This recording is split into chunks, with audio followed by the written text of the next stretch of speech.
I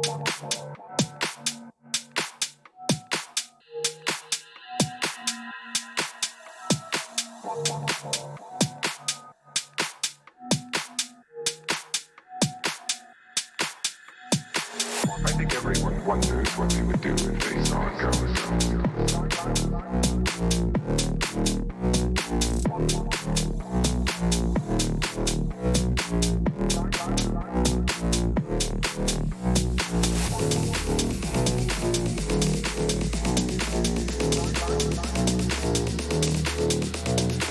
I think everyone wonders what they would do if they saw a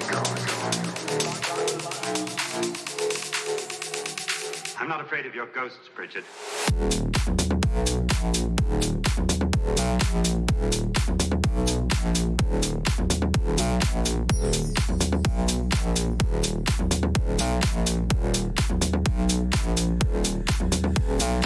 I think everyone wonders what they would do if they saw a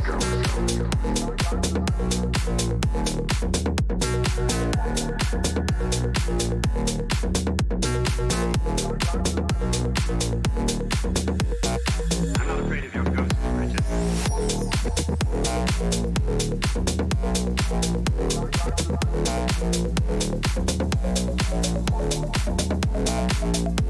I think everyone wonders what they would do if they saw a ghost.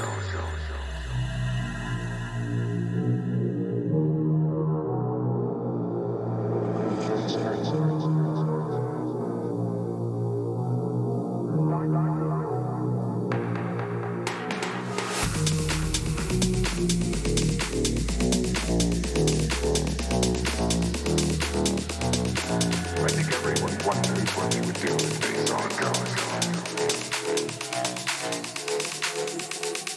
I'm not afraid of your ghosts, Bridget.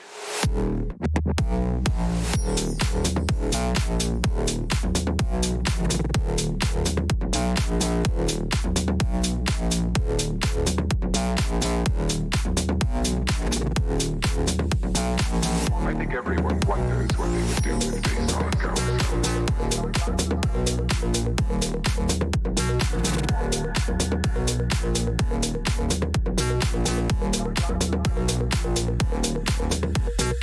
I'm not afraid of your ghosts, Bridget.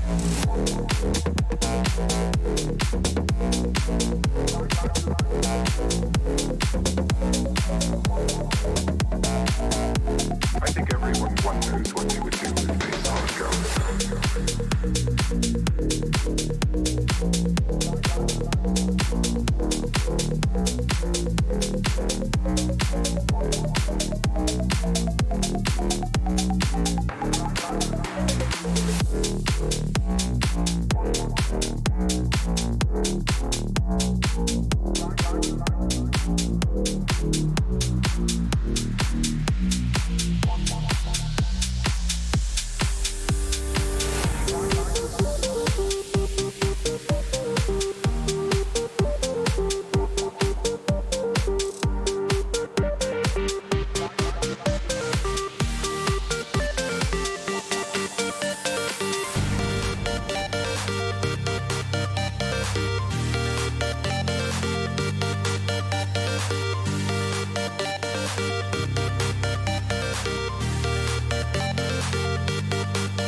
I'm just a psycho. No teller for algo, so they better lie low. My racing, I'm crazy. I'm just a psycho.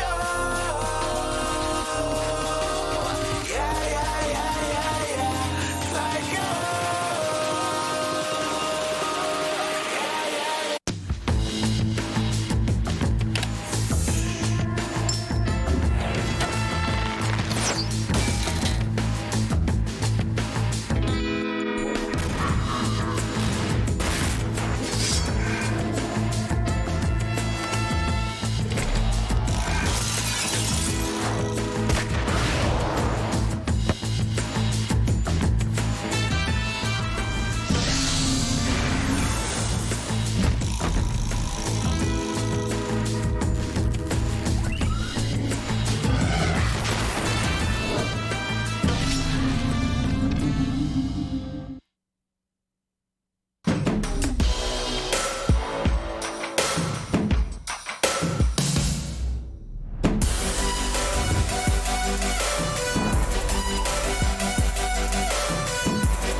Hello everybody and welcome back to the Belong Arena. I'm XR Troika, joined as ever by the wonderful Captain Fluke. We're back in the studio. This time there's only a 1 week break before we can come back with some more Siege. And, well, we've actually got one of the teams that we saw last week as well, the Swarm, are back in our opener. But it's good to kind of start to see these brackets shape up a little bit now in our third week. Yeah, it really is. We're getting into the season good and proper now. We've had a good couple of games to get everybody accustomed to what they're going to be facing and to sort of develop a little bit of a stand-in just to see where these teams are sort of leveling themselves out. Yeah, and obviously, as I just said, the Swarm are one of the first games today. As you can see in the description, it's them versus the Pirates. So it's going to be the first, and Bristol Brawlers versus the Norfolk Nighthawks is going to be the follow-up game. So, again, you know, obviously, I say we're approaching halfway through the season. It's felt a little bit longer this bit because of the break for SI. Yeah. But we're getting there now. As I said, we're starting to see more of these teams because the Swarm, they were bested last week. It was a 7-2, but they had some exceptional kind of standout players. However, they're up against the Ballymena Bears, who have otherwise been, well, they're led by Demo. So we can't give too much credit to Demo. No, unfortunately not. I don't think we can give too much credit at all. But we are going to have a look and see just how these leagues are shaping up. Do believe we have some tables. That's just going to show you where everybody is sort of settling out. This is going to be Group 1. Obviously, they are split for the purposes of the graphics. You can see there the Saints currently leading the charge.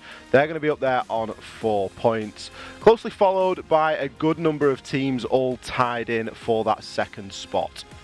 Yeah, the Saints, obviously, we saw them in the very first week, and it was a clean 7-0, and it was a very comfortable and confident one as well. And a couple of the Saints players actually play in Prem as well. They play under a different team, and it's actually weird where there's one of their teammates for their Prem team plays for another team in this. I can't quite remember who it is, but I'll get back to that later.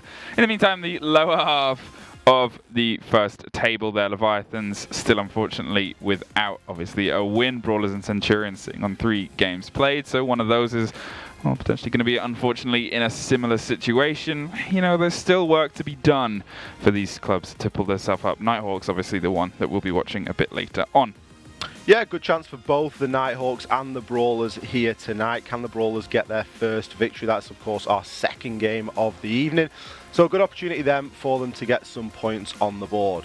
Moving over now to the other side of the table, Group 2, we can see that the Lionhearts are going to be the team leading here. They're going to be sat on 4 points, and then once again, we do have a good number of teams tied in for that second spot. And I've got to give a shout out to the Invincibles. That is my home arena. Is that your home club? That's my home arena. That's it. I mean, the closest to me is Bradford. So obviously they're having a mixed bag so far. There's still time. There's still time for my Bradford boys. And Sid the Kid and all of those lot to bring it back together. He's a very big motivational speaker. I'm sure he's getting them right rallied up for this. In the meantime, the lower half of the table, Smugglers again, unfortunately, to find a single point in this so far. But hey, you just get one win and it will catapult you up quite nicely. So it's, you know, it's anybody's game still. You can find yourself pulled back into this. Yeah, definitely. And a bit of a shame, really, because Smugglers were one of the teams that we saw doing quite well in the previous season of Belong, albeit that was over on Xbox. Yeah. So maybe a couple of guys there making that transition from Xbox to PlayStation. Perhaps, I'm not sure if anyone's still playing with the controller. I don't know if they're allowing that potentially. Yes, we saw some at least last week. You can kind of tell the moments. Yeah. Unfortunately, it was in one of those games that has ended a little bit one-sided, but that is the nature of a free sign-up kind of thing, where we do have a very wide mix of talents of players that this might be their first experience of comp, they might be playing in other leagues, they might be whatever.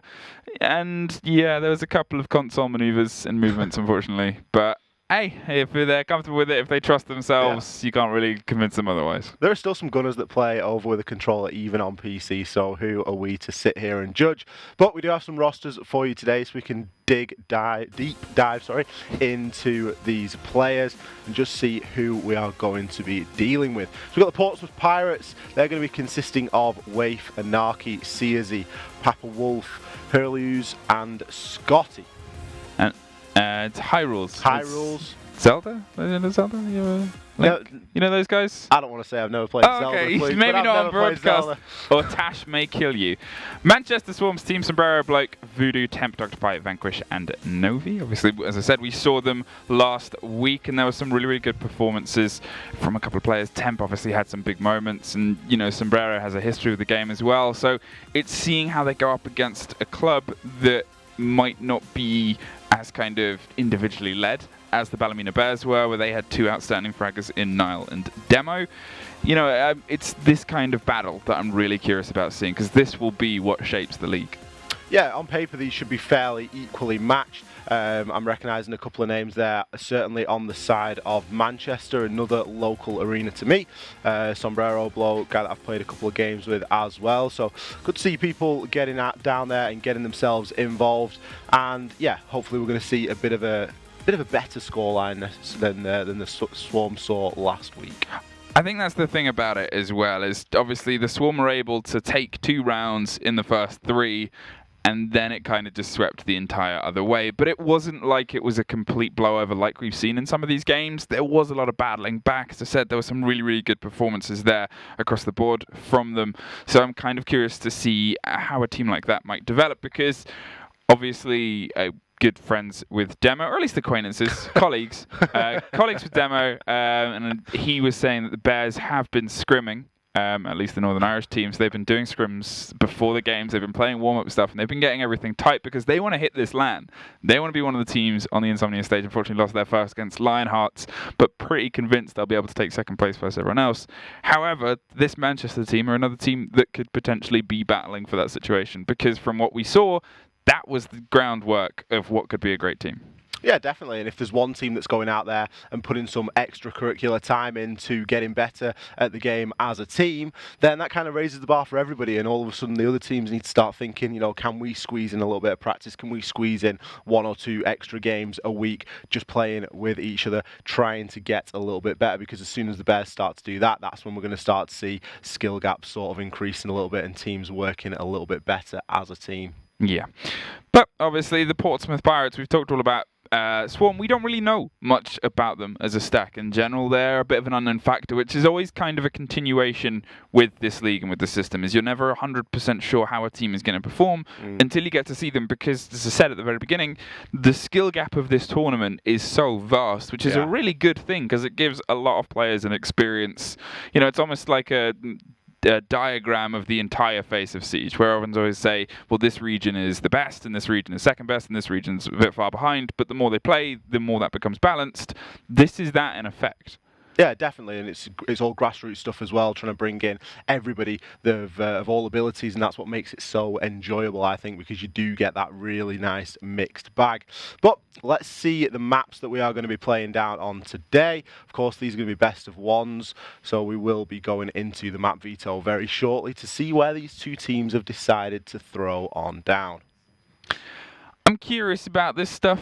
Obviously, we see a lot of kind of standard maps, a lot of clubhouses. I feel like is going to be most of this season. Yeah, potentially. I would be surprised if we see a lot of kind of banks of villas, really. Yeah. But if there was a team that might want to swing that way, a team like Manchester.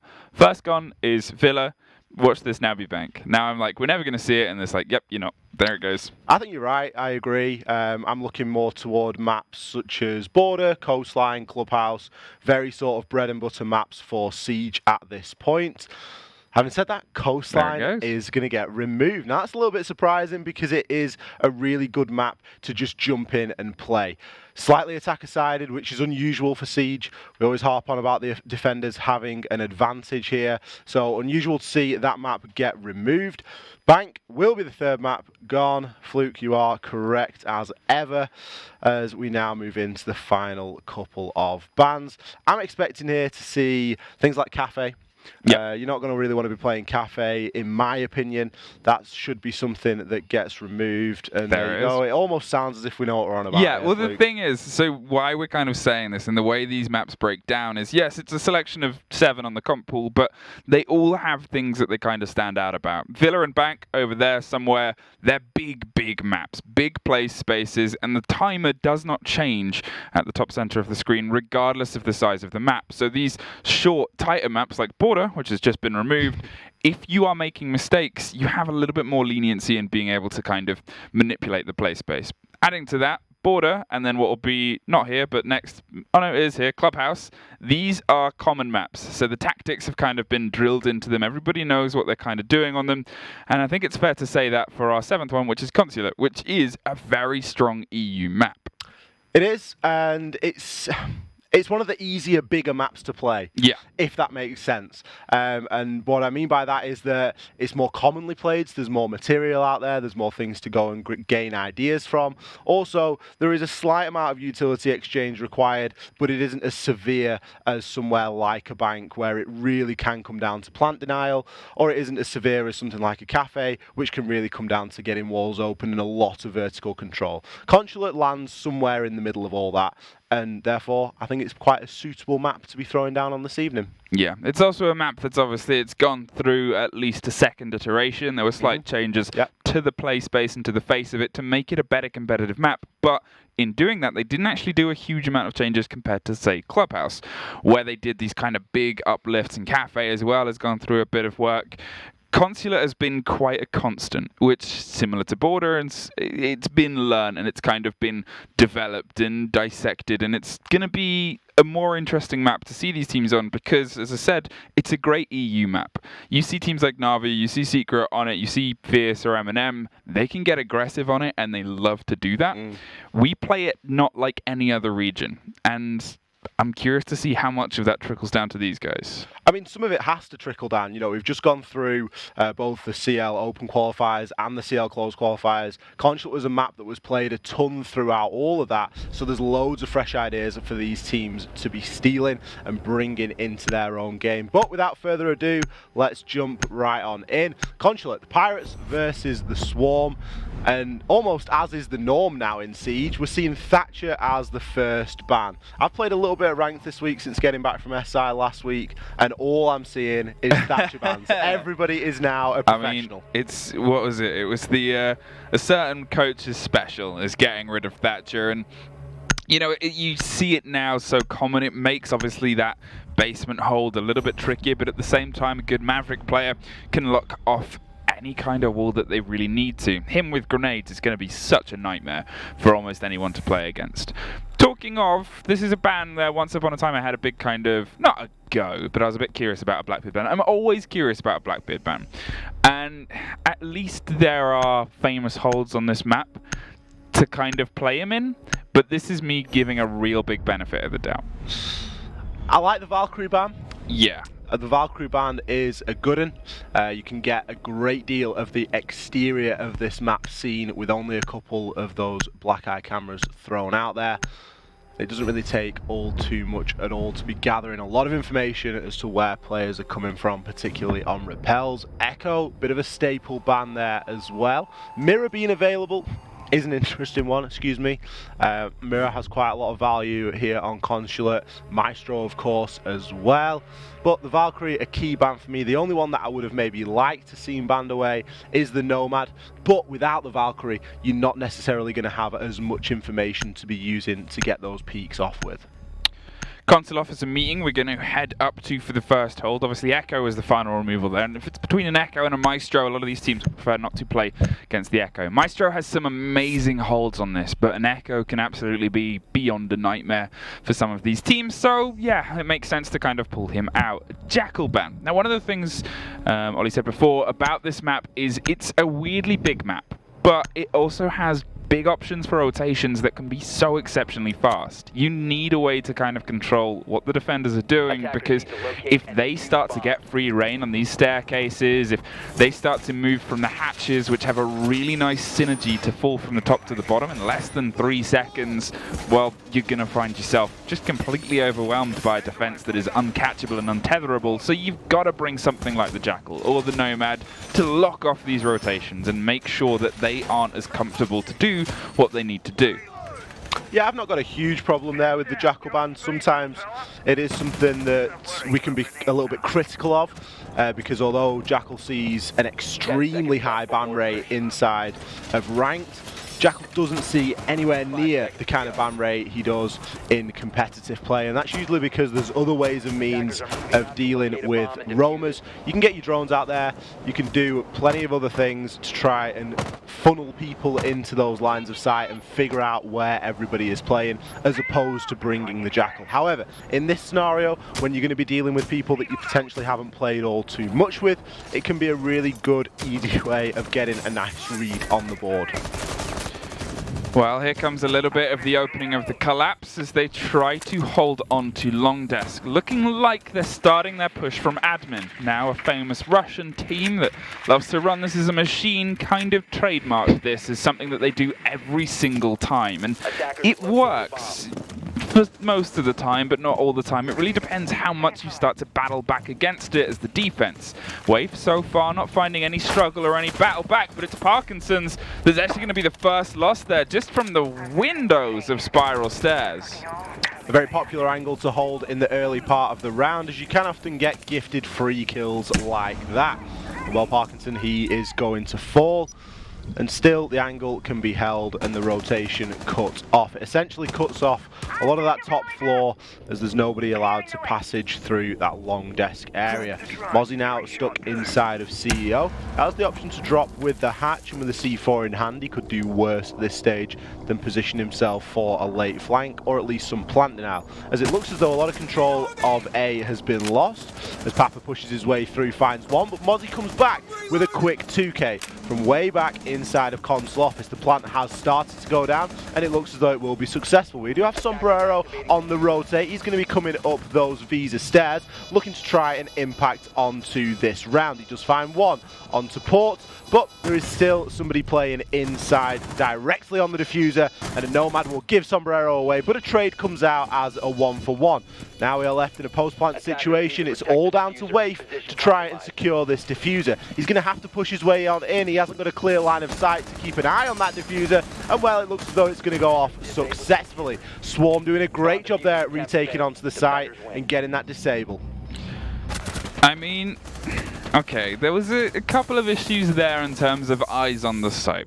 The Swarm hadn't played any verticality there. There was no threat of a C4, which you look at the operators they had, you kind of look at what they could have played there, and they could have completely refused anything that was done by the Pirates just by being underneath the site, because Pirates didn't clear any of that. They threw everything on admin. They had the one body on the Spiral Stairs and then went, okay, this is what we're rolling with. And there was just no kind of immediacy response. But at the same time, Pirates, if you're in a 2 versus 2, you've got to have yourself ready to be able to watch the diffuser. Being stood on the diffuser isn't the best place. We've just seen that. You have that entire window just to your side where you could pop out and potentially have an angle there. You've obviously got the other body on the rotate there as well. There's long angles and you've got long guns. Try and use the two together and you might find yourself with a little bit more pressure that you can push onto Swarm. And there was nobody outside on the balcony either. No. Outside on that balcony should be free low for the attackers. Get yourself on there, upside down repel. You've got a good chance at being able to peek onto anybody that comes in trying to get that disable off. All it would have taken was for one of those attackers to hop on out of the balcony, and all of a sudden you can hold from a slightly better location. Wave didn't have much of a chance holding from inside a copy just because of the way that the Hibana holes had been made. But that being said, one round to Swarm, and they did an exceptional job of taking it. Not easy to fight back against a post plant, and Voodoo's 2K did a heck of a lot for it. Sombrero with the heads up play, getting himself underneath and being able to rotate back onto site, did a lot of work as well. Now we move into round number 2, and of course we are forced to change locations. Going downstairs to garage and cafeteria. Now this site really is won and lost with how that upstairs control goes. You can see that the Swarm have spread themselves very wide over the whole of the map. We have Voodoo all the way upstairs inside of console yet again, a popular spot for a Mozzie to be playing because he's going to be able to gather a couple of drones, give himself a little bit of information. You can see him there eyeing up somebody on the upside down repel for Parkinson, and Parkinson just getting himself back into safety. Voodoo's still playing inside of the bathroom. Not sure if he's been droned in there yet or not, but rightly so, Pirates are going for a top floor roam play because they're going to have to deal with all those members of the defense before they try and make their way on through. Well, making sure that they try and lock it down, as you said, and pre-fires against head. The drone is just continually spotting them. Buck is entirely aware and has the utility, but still, Voodoo, the magic that you do, just cut the head off of Hyrule there from underneath, and that is a big bit of utility off the board on a map that really kind of needs it if you're pushing against this bottom floor. Maverick, he seems to be having a bit of trouble with the wall there. That's a monster kill. And a big shame as well because Buck doesn't need to be there taking that fight. There's no real reason why Buck should be on the roam clear. He should be getting himself inside a piano, having people drone ahead for him and other players, other attackers roam clearing, because then you can start to open up the floor above the garage, and then you can start trying to seek out that Electroclaw that is causing so many problems for Pirates here. Anarchy's going to respond with that kill onto Voodoo as a late trade, but that's all it is going to be at this point, as Voodoo's done a lot to waste a lot of the round and remove some valuable information and ability from these attackers. The Electroclaw has now been found, and that will mean that the wall can start to be opened, but with only 50 seconds left and no vertical pressure to speak of, it's going to be very difficult. Whoa, good night again! Tenpai with the one tap on that 44 Magnum. That's not something you see every day, but boy do those kills feel good. That was pure filth there, my word. Waif is trying to put balance back as Ports has actually dropped in via archives and is looking to apply some pressure on the backside, but with 30 seconds, you've got to do it quick. There's Tenpai now suffering, dug in. They're all bodies on a flat firefight at this point. It doesn't really seem like they've massively managed to get any sheer damage done on the garage side. Finally gets the front of White Van open, tries to careen in, and Bandit with the wide swing gets cut, but there is another one for a Kaid that is really keeping the fight in this.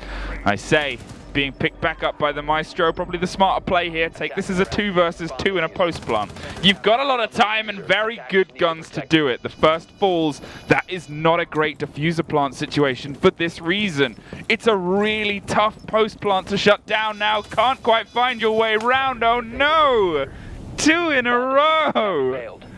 You don't often see the diffuser going down twice in a row in Siege. What you also don't often see is it then getting counter-diffused twice in a row. And the Swarm with a great retake there. Picking up the fallen operator on defense was 100% the right thing to do. Sure, we had information.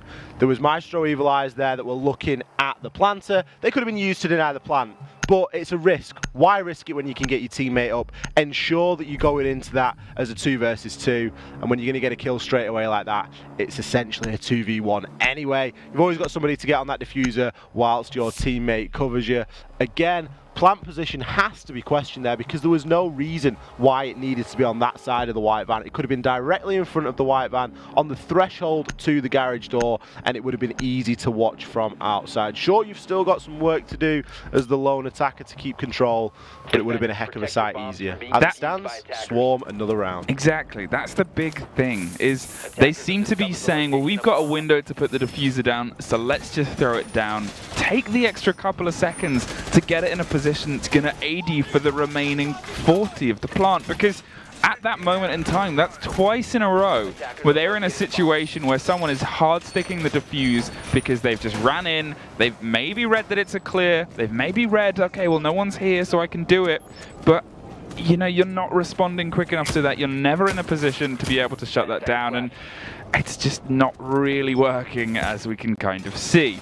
Holding now, obviously, Lobby and CEO, the often preferred third site in the rotation for this map. Generally, we don't see a huge amount of the split site on EU kind of games, especially around this tier, because it's a bit of a tricky hold. There's nothing guaranteed about the split site. It's very difficult. As soon as you start to put a level in between you and the bomb site, or the bomb site isn't a split level, you're just asking for a lot of problems there. And it is something that we do see avoided more often than not. It's not to say that it's unachievable, and a lot... Ooh, Papa Wolf again! It's the same peak onto the same player, just 2 rounds later. Big Daddy Wolf is doing some big wolf business right now. And unfortunately, the victim of that is Parkinson's, who has, last week, had a really, really good showing. Like, I believe was maybe the 2nd or the 3rd highest fragger in the entire game, and he hasn't been able to get off the board here. And it's, as you said, the same angles, the same holds, and these aren't the most complicated things that are being brought to them. It's general holds and default places, and not aware of it. That was a one-tap. Yeah, and talking of revenge and response, there's someone who's already also had a pretty good start to this, getting the revenge one tap there, and well, Voodoo is just on the border, droned out there by Papa Wolf, but the Hibana is now going to try and find the man inside. That's the second one tap that Tempe's got as well tonight. Port there is going to find that kill onto Voodoo, as this is a much better attempt at a roam clear coming from the Pirates. And they needed to do a better job because so far this has been the Swarm show. They've been taking every round by storm. Sombrero looks very uncertain on where he would like to play here, and probably is just going to sit himself on those yellow stairs. We're now playing for a retake because Swarm have lost control of the vertical pressure, and that means that so many lines of sight can now be held onto common spots within that objective. The only place that's going to be safe is that bathroom area, and you can see that is where we do have the Maestro playing. Maestro going to be able to affect onto the round from there, but not in a massive way. Tempai going to find another onto Anarchy.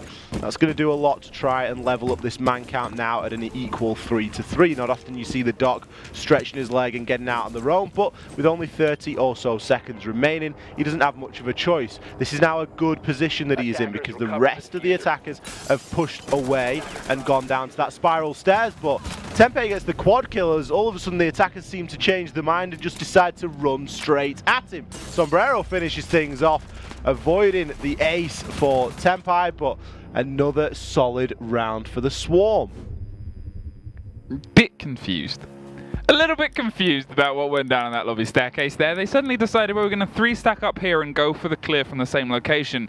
And this was after I was going to really compliment their shutdown on Voodoo on the Mozzie. Great observing, by the way, to bring that together, because we could kind of see the collapse coming from the 3 different sides. They droned it, they kept the hot drone there, they had the pinch perfectly balanced, and then they kind of make a movement like that, where 3 of them just not even like slowly push forward. They full sprint towards the Doc, who just has to hold left click at that point.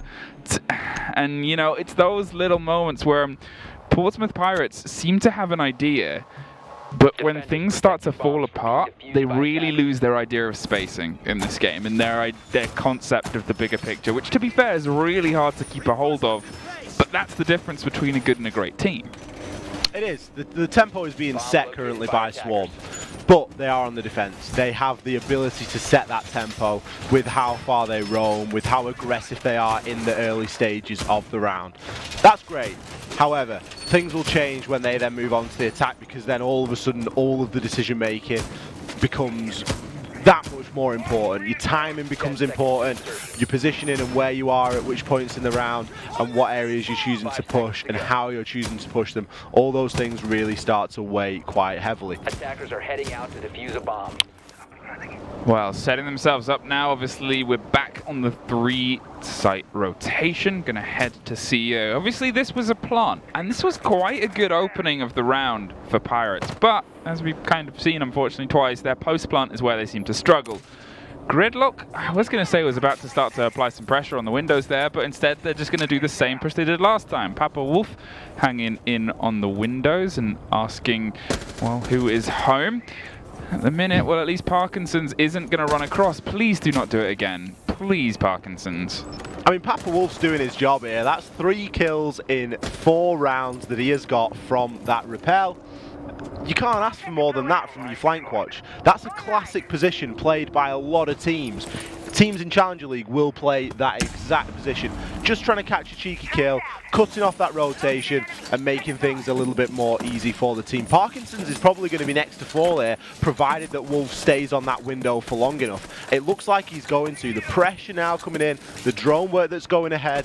All that really we're missing is some stuns or a grenade to try and make that a bit more of an equal challenge. As it stands, Parkinson goes for the wide swing. The double push comes through from the Pirates, and they're able to pick up their second kill of the round. Now they've got to try and capitalize on this, because this is where they've struggled so far. They've been going up, they've been getting that opening frag, getting that diffuser down, and then still struggling to deal with the remaining defenders. As it stands, this time they're in a much better stead. Good drone work here, and there's the pressure, and a really great swing from Maestro, getting really aggressive to try and find the next. Who peeks with a bailiff? Apparently this business Andy does, but unfortunately nothing really comes of it. He really shouldn't still be alive at this point. Cannot reload that gun without some cover. He's trying to get a heal off there and bring them back into it, but there is some more close down. The collapse from the swarm has completely taken the wind out of the Pirates' sails. Once again, a man disadvantage, and Tempai coming up trumps in the end. The guy is in the right place at the right time more often than not. Even was able to get his teammates up as well. And you've got to start asking questions here, because kills are coming in the early round for the Pirates and they're not able to capitalize on it. We need pressure from multiple sides of the map. Although it is essentially just a big rectangle, Consulate isn't the kind of map that you can just flood one side. You need to be getting those rotations cut off. You need to be applying pressure from multiple angles. And so far, despite getting good opening kills, the Pirates are still struggling here. Well, 2 rounds left. 2 rounds on this half at least to be able to pull some of that momentum back into your boat, Pirates, and you've got to kind of have that structure that you start around with, because the beginning of your rounds, generally the ideas of what you're doing are pretty well put together.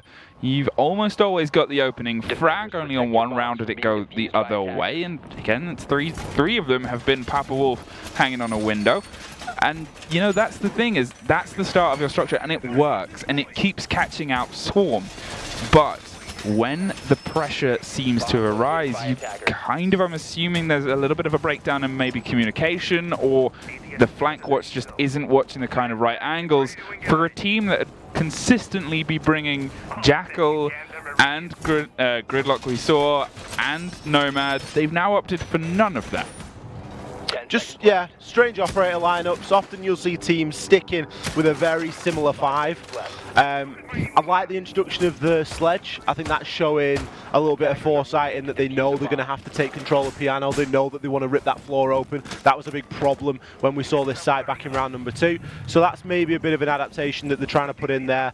But at the expense of what? At the expense of the Nomad? Well, maybe you don't need the book as well then. You know, pick one or the other and really try and, you know, tailor and hone your options a little bit, because the Nomad does still provide great value, especially when we've seen that Swarm are willing to get out there and stretch their legs.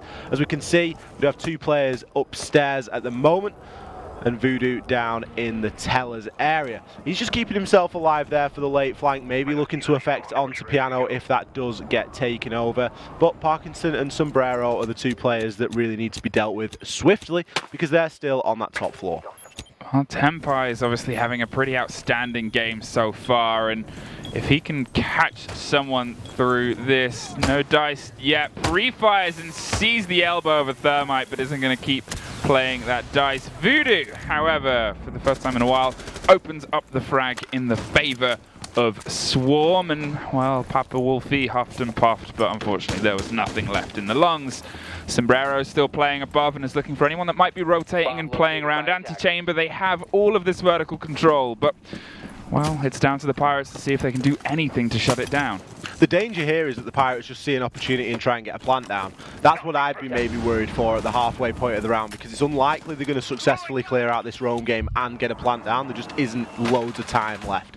So I think there's a very big danger here that the Swarm spend too long, too far away and don't get back down to site quick enough to help out the Cade and the Maestro that are remaining. That being said, Voodoo slowly now making his way down these yellow stairs, as Tempai doesn't seem to be having too much trouble. He finds one on the site but gets traded out almost instantly by Papa Wolf. Now the Floodon comes through and two more kills go in the favor of the Pirates. This is where it gets dangerous. The two remaining defenders very far off site and essentially have just given a plant away for free there. Now in a 3 versus 2 retake situation, this should be the first round for the Pirates here. First kill's going to come out there from Papa Wolf in that post plant as he gets 3 kills on the round, making this a 3 versus 1. Parkinson now, hell of a lot of work to do and not a great deal of time. Approaching the halfway point on the diffuser, he's going to swing on into Cafeteria. Can he find the kill? He does!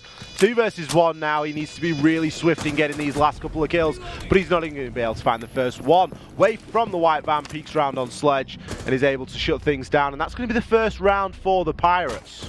Wow, I actually miscalled it earlier. I thought it was Papa Wolf that was the first death, but apparently not. The Wolf lives on and, well, lives in a plum, really. Hidden on the corner, finds the secret kill, which is really, really well played. For the second, it was actually Ports.Scotty. That is why I read the P, and then I was like, oh, that's the Wolf. But yeah, got to give credit there. They were able to find good fixes for these problems that we've kind of pointed at them so many times. You said it was a good read for them to kind of get in, get the diffuser down. The fault there was the Swarm were a little bit too far away to be able to make any realistic collapse back onto it. And a habit of the Swarm seems to be they don't really set up for a plan B. They weren't really ready in a position to push from above. They kind of had to then just funnel and force their way through the site. They don't really have a huge amount of plans for runouts or off kind of building and door plays, which you see a lot of teams do. But at the same time, look at where Pirates planted. It was a situation where if it came down to a 1 versus 1, the person outside can play that so much easier because it's in front of the van. They can play it from further away. They have the ability to dig in on the corner and wait for audio and be forced and just force out the time for the kind of swing peaks and stuff like that. And you know, it's better to see from the Pirates. One more round will give them obviously the 4-2 split heading into their defenses, and if they can find some solidity in the standard original setups they like to seemingly run on their attacks, they could find themselves falling into this game a little bit more. Absolutely, and it's a good time to start picking up some rounds. It's shown that they've been working and they're actually trying to get better on these attacks, and you can see again more adaptation coming out. Now I'm not sure that they're aware they're going to be going down to Garage. I think they've maybe set up here for a lobby purely based on the operators that they've selected because they haven't brought the Thermite, which has been very successful for them in getting that Garage wall open. So that's a little bit of a problem that we're seeing here, but that being said, still very possible to just kind of brute force your way through, potentially if you get hatches open or if you're able to open a smaller hole inside of that Garage, all depending on the control you are able to take. Similar roam game coming out here once again from the Swarm. Parkinson playing upstairs on the hatch looking down into Piano. He's going to be aware that he can hear somebody outside on West Rappel as the drones start to flood in. He doesn't really need to get all too aggressive here. He's doing a good job at just wasting time. Hyrule now going to be allowed the opportunity to swing in as he gets the call that it is clear. And Wave picks Parkinson up as a nice rotation. So great communication there on the side of the Pirates. They've worked exceptionally well together to gain that kill. And now they've got some important control upstairs in Piano. My only question there will be using the lifeline to open up the floor. You've of course got breaching charges. That lifeline is going to be better spent on those Maestro cameras. Kills trade in either direction, but still the Pirates have the man advantage. Well, this is the vertical play that we kind of wanted to see before. Takes care of an ADS, but unfortunately that is not the Kaid Claw you are looking for. Sombrero is on the roam. He's able to potentially apply some pressure across the top. If he can get above what they're doing in Antechamber, he might be able to just pull them out of position on Piano. Waif is actually not going to play there anymore. Going to pull off, going to rotate. Papa Wolf in the meantime has crept his way deep into sight, looking for the man on pipes that is the Kaid, who's down, and now it's a 4 versus 2, and they have complete sight control. Sombrero caught by the air jab. This is the rotations that they need to watch, and it's watched well as the Pirates find their second in a row. Great round there from the Pirates, working exceptionally well with the tools they had available. I'd now wager that the lack of a thermite was perhaps a choice pick because they knew that they were just going to Maverick just enough circle to get through as a crouch hole. Exceptionally well held. The addition of the Nomad, bringing that back into the mix now as well, did a lot for them in shutting down Sombrero, but that is going to be their attacking phase over. Now they switch on to the defense, but they've managed to build up a little bit of momentum there, and we are starting to see some cracks in what was otherwise looking like quite a very good side. I think that's the problem with Storm as well, is we see them not set up for a plan B. When things start to go a bit wrong, they seem to not really have an idea of how to get the adaptation and how to bring themselves back in. And I know it's shocking, but hear me out. Because it's something where they might be able to develop as time goes on. If they go back and watch where their weaknesses are, they're in a good way a bit visible. It's a lack of awareness to what is going on in your opponents. It doesn't matter if you're the better fragger. If your opponents are bringing this flank watch and they're bringing this idea of being able to control the space, there's not much that you can really do if they're setting up themselves pretty well. And thankfully for the people in Portsmouth, the Pirates, well, they've actually started to show up, and now they're on their defenses. Well, what are they going to be able to show us here? Pirates have got some work to do. They're only 2 rounds behind though, which in Siege isn't that bad. Coming out 4-2 at the split isn't the end of the world, and it is very doable from here on out. The operator lineup on the Swarm. Let's just dissect and deep dive into this for a second, Fluke. We've got the Lion. Questionable. We've got the Capitao. Happy with that. Do see some good Capitao use and play. The Twitch seems like a real comfort pick there. Just going for the weapon perhaps. Yeah. I'd like to see that switching over to a Zafir. Zafir is equally capable. The gun, alright, maybe not as good, but still an exceptional weapon and brings so much utility, especially when you're looking at burning ADSs and trying to root players out. You've of course got the lifeline, which can give you that instant feedback if somebody is in a corner, particularly when drones are looking a bit sparse, especially when the Pirates are bringing a mute. Well, they're trying to utilize it to get Hyrule out of the top of yellow. A big place that used to be the kind of cornerstone for almost every single team until we started to see a bit more width added to certain holds on this. The Doc behind him is also in a position to, well, with the combination of the smoke, just eat as much time as possible from this side. You can hear ADS is being burnt. They're potentially going to try and get him with the bolt. It pushes him further away, but they can't quite find the other side of that. In the meantime, the Wolf is still howling through all of the bees as much as he can. Hyrule is looking for the response to Capitao, and a slight flick of bullets isn't enough to really drop the man. There's the flash canister, but there's nothing to shut it down because, well, here is that time being eaten away by the smoke and Doc. This is a common hold that we see a lot of teams doing. You see this all the way up to Pro League, where you'll play a Doc inside of the bathroom and you'll play a shotgun aggressively on those yellow stairs. And it can be difficult to deal with. That shotgun, as we can see demonstrated here, just shreds at close range. That's 2 really nice kills there for Hyrule. And well, that puts his team firmly in the driver's seat in this round. Only a minute left and still no control gained of those yellow stairs for the attackers. Now a full rotation is required and certainly a change of plan. It's the kind of lapse when you don't really have the frag grenades to be able to get that man out of there, because they burnt all the utility as we saw, but there was no aggressive follow-up outside of Capitao bolts. Instead, they've opted for the different strategy of let's smoke it and go for it, but at the same time, there is the Wolf still going, still clawing, and the first flawless for the Pirates is on the board. Nice round there for the Pirates. That's one of those that puts a little bit of a smile on your face. Just when you see Siege played so well like that.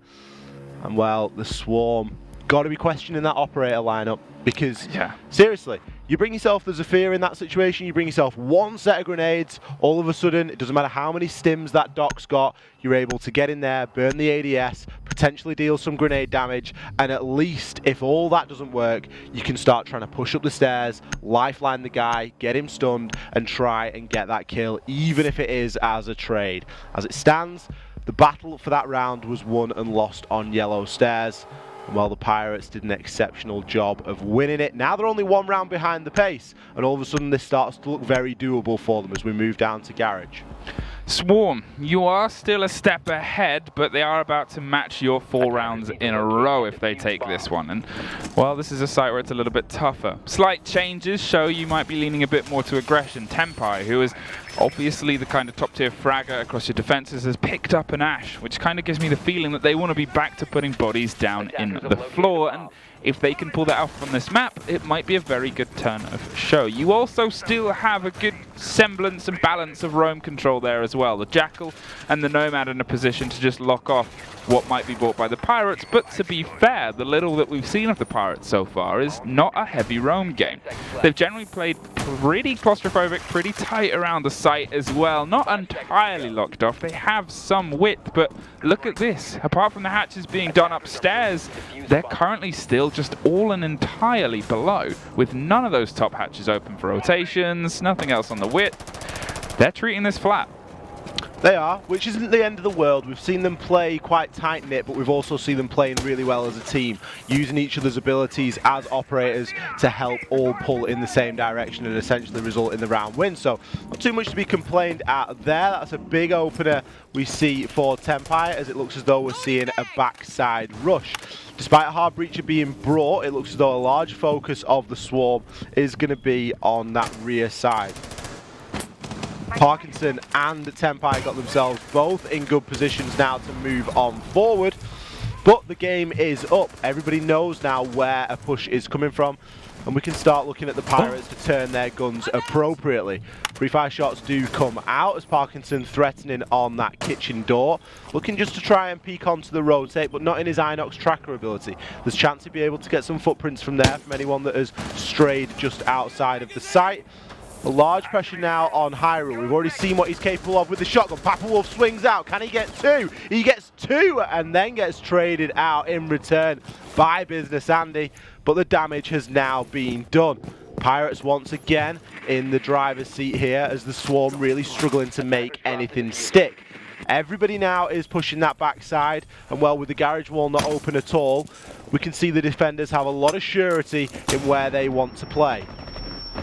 I mean, I have questions, but Hyrule has answers at least for Business Andy, which is maybe one of the most enjoyable names to shout at any cast I've ever done. Voodoo, trying to get aggressive on the buck and pincer the man that is so far causing so many problems with the tight push. They have a minute on, they have loads of time, but the smoke means that they can't stay in the corridor much longer. This is more brutality in the hands of that shotgun, and suddenly it is just Voodoo against the world. Another smoke canister goes off, and Maestro is looking to find a frag of his own. They know exactly where Voodoo is, who doesn't even have the diffuser, but at this point they're just throwing utility. I don't think that's the biggest and best use of it, but hey, they're going to cover the movement and head to a different location. This is actually something I was going to say ages ago. Why were all 5 of them pushing from there when you could have just had the buck go above? Tries to sneak down the staircase, the sound has come, and so has the pings from those non-destructible cameras, and now with 20 seconds on, the buck has one choice. Find 2 frags and gets the opener. The second is coming around the side of White Van. Maestro, you do not have to take this fight, because that's what happens, Voodoo! The magic that you do so well. If I'm in that voice call, as soon as Voodoo's in that 2v1, I want everyone shouting winnable. This is so winnable, and you can see just how winnable it was because the kills were being thirsted after by the Pirates. They were throwing all the toxic bays, trying really to keep him at bay, when really at that point you want to be trying to bait him into that 2v1 crossfire that you've got already established. Don't give him the time and space to make a full rotate, come down yellow stairs, and then just get 2 kills just as easy as that. Voodoo, congratulations, that has kept the Swarm in the lead. It's little mistakes that we see back in the hands of Pirates. Obviously, as we said, they didn't need to swing for the peak there. They didn't have to burn the utility as they did. They obviously had all of the information to know where Buck was pushing from. Imagine if they still had 1 smoke canister there to just lob onto the staircase. That is GG. That's that round. Yours. You've bought it level again. But also, Maestro, you've got a very big clip there. You really don't have to hit reload in that situation because you can generally hold that gun down for a good 30 seconds. To be fair, I'm usually firmly in that camp, Luke, but he had 12 bullets. Because one of my instinct reactions now, as soon as I see a Maestro reload an Alder, is I'll look bottom right and see just how many bullets he's got. It only takes 1 to kill. It does it. That should. I mean, he's got 12 kills. Got 12 kills right if there. you've got 12 bullets, you got 12 kills. Okay. I don't know what the problem is. You could have reloaded, but you didn't have to peek. No, not at all. No. And that was a big issue because everyone knows what that gun can do, and everyone knows what that gun can do from range as well. With or without an ACOG, even with that holographic, it makes firefights of a room difference almost easier because you can kind of manipulate the space a little bit more and be less blinkered into what is going on. It's just, again, it's the Pirates we unfortunately saw in the first 4 rounds. Credit to Voodoo, though, being able to pull that back as well. Credit to Voodoo and credit to the Storm. A very wobbly push, but it worked out for them in the end. Now we get to see what they would like to do in this round, attacking onto the same objective and not going for that backside take. Obviously, expecting that to not work again.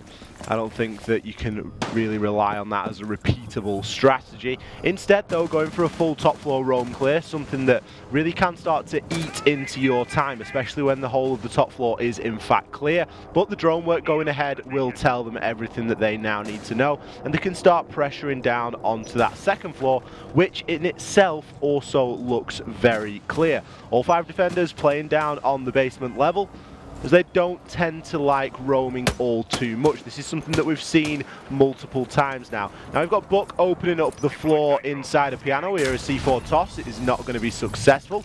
Buck should be able to open up that floor and get rid of the bandit batteries relatively easily and safely from there. And that's then going to allow Thermite the chance to open up that wall and just make things a little bit easier. Buck, you need to just go a little bit further toward the right and a little bit deeper in, and all of those batteries will be yours.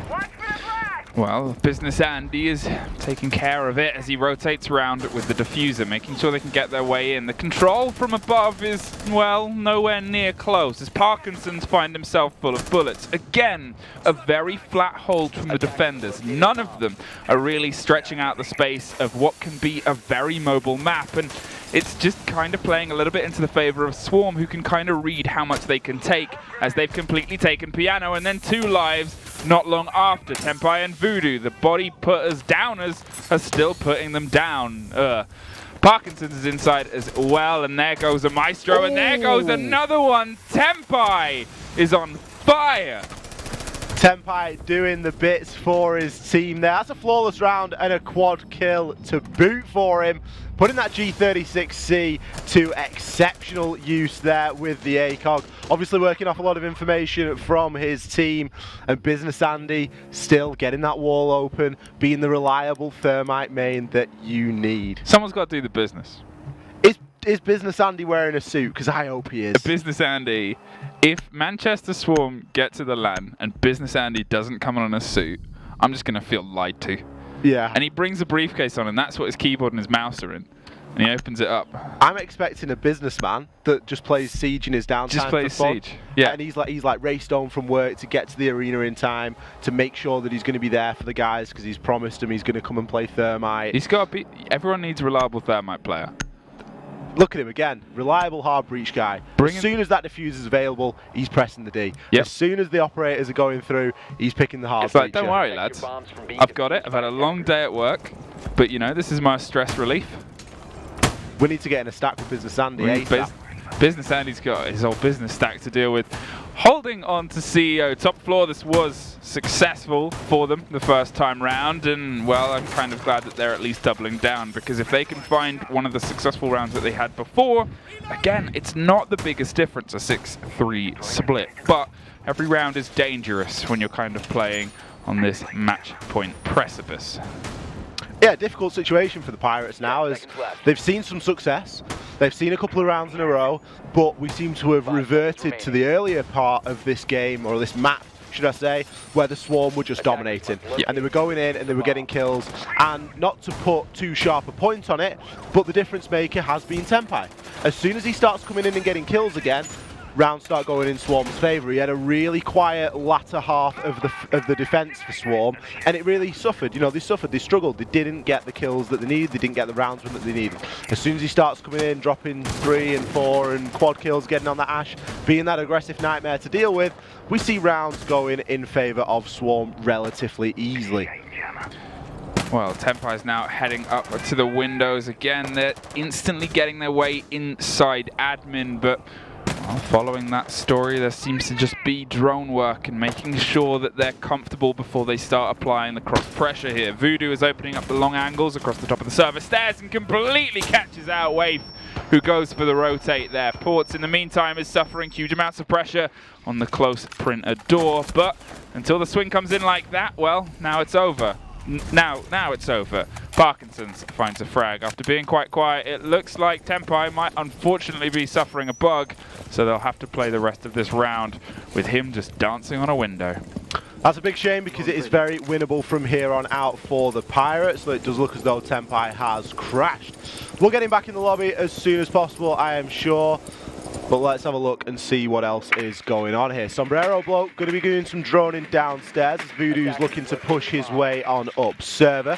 He's going to want to try and get himself in and start pressuring onto the site. For the Pirates, this is a good chance. They're still a man down, but without Tenpai, we've already spoken toward his fragging potential and power. Voodoo there just gets caught out there a little bit by a grenade. Pre-fire shots go out onto the Jaeger, damage exchange, but it isn't going to be enough. Voodoo on super low health, as we do see that Papa Wolf is still alive and kicking. Well, it's 3 angles, and you don't need to peek those, Papa Wolf. You're a man down at that point, and I know you've had a good game so far, but well, not everything needs to be as an aggressive firefight. With 50 seconds on, you've still got utility to burn through. You with a smoke on your shoulder, which is now able to push off the door and just keep them at bay, because the more of the time that they don't have in their pockets, the more that they're going to be suffering and struggling at the end of it. Kyle, it's a tough gun to control from those ranges, as we can see, is able to put a little bit of damage down, and there's a follow-up with a little bit more. But until you get the head off, unfortunately, it swings this way. 4-1. Well, Tenpai's at least returned, but with 15 seconds, it is a Doc versus the world to keep Pirates in this. The Doc got a lot to do here, as the plant will start to go down by none other than Business Andy, keeping things professional yet again. Anarchy swings through, but he cannot do enough. Swarm are going to take that map and the game, as Tenpai did get himself back in time just to see that scoreboard there. He didn't want to be out of the lobby when the scoreboard got released there. No. What a fantastic game we've just seen. Yeah, and it was good. It was a bit of back and forth. Obviously, it kind of had a bit of an upswing and then a bit of a downswing for the Swarm, and then they brought it back together, and obviously the opposite, unfortunately, for the Pirates. But both of the teams, there's kind of the groundwork there of stuff that can be worked on. As I said about the Swarm previously, there was the ideas there and a bit of a struggle in how they would adapt mid-round to when things started to go against them. With the Pirates, it was a little bit more of an extreme case of that, as they had a strategy, and then if things went wrong, they kind of just threw everything away, unfortunately. Yeah, when things weren't working too well for the Pirates, we didn't see great adaptation, we didn't see great ideas, and like you say, very solo out there, no one roaming, really trying to hold each other's hand, and that's not always the worst thing. We saw just how well they were able to hold yellow stairs, the Doc working in conjunction with the smoke, really good combination to try and hold those yellow stairs for as long as possible, but then you've got to have the confidence to be able to go out there on your own and to be able to pick up kills on the roam. Yeah. Obviously, that was the first game of our evening. We will be back with a second game after a short break. See you soon.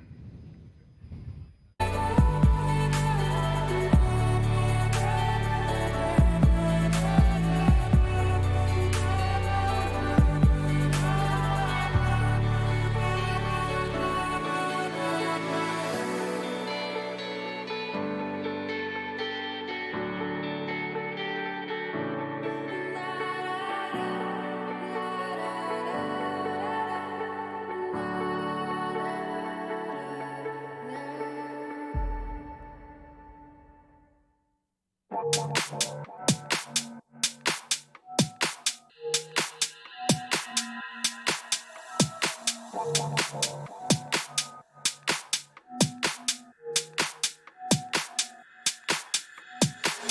think everyone wonders what they would do if they saw a ghost.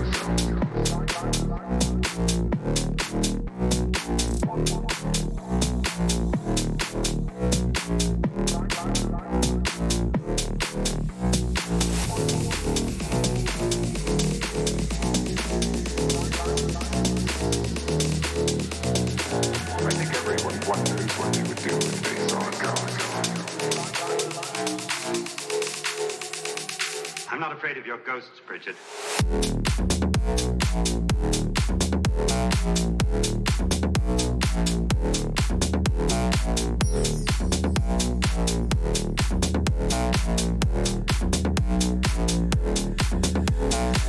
I think everyone wonders what they would do if they saw a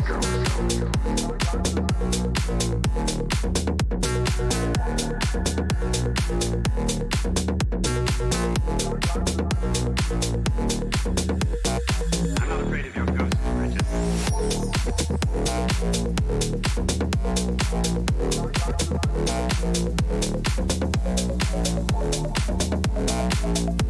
I think everyone wonders what they would do if they saw a ghost.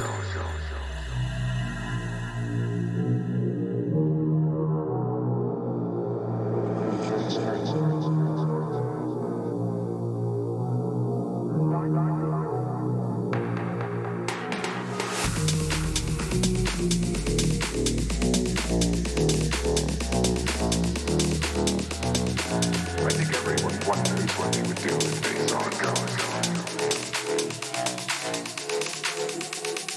I'm not afraid of your ghosts, Bridget.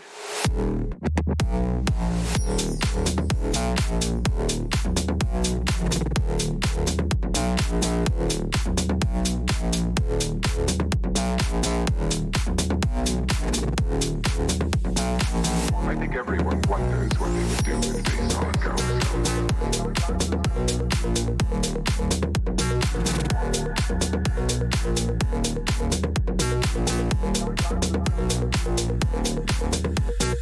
I'm not afraid of your ghosts, Bridget.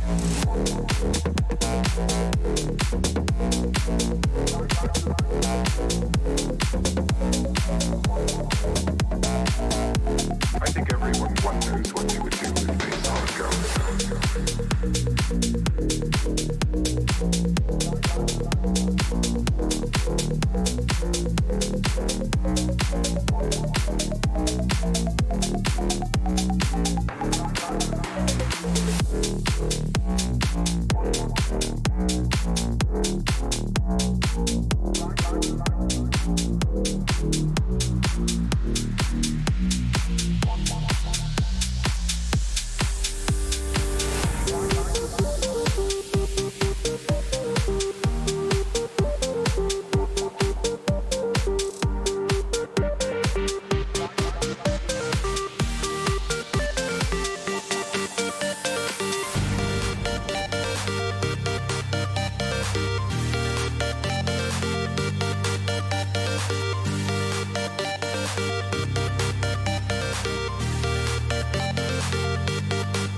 Hello, everybody, and welcome back once again.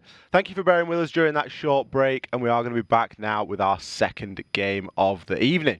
Yeah, and it's the Bristol Brawlers versus the Norfolk Nighthawks, two teams that we saw, again, hadn't really had the best start to the season. However, obviously, we've seen some teams that haven't had the best start to the season do very well in this game. So it seems like everyone's starting to really find their feet a little bit more in this.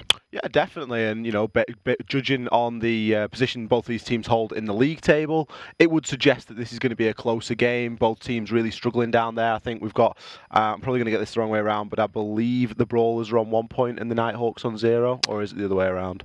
It's one of the two. It's one of the two. They've both not got very many points, so there's a good opportunity here to put a few points on the board. Yeah, and obviously, as we said and we saw before in the game, if you happen to miss it, it was a closer fight than the scoreline would kind of give off. But it's these little mistakes that seem to be costing these teams a lot more, because in a weird way, it's not even that they're being explicitly punished as a team might be on the kind of higher tiers where one slip up is the end because the other team pounces, but it's one slip up that just kind of leads to a lack of confidence and momentum that in this game, well, it's proving unfortunately fatal. Definitely, you've got to have a lot of confidence within Siege, as often the more confident players are the ones that come out better, especially in those sticky gunfights. But let's have a look at the rosters and see the two teams that we are going to be looking at now. On the left of your screen, we are going to have the Bristol Brawlers.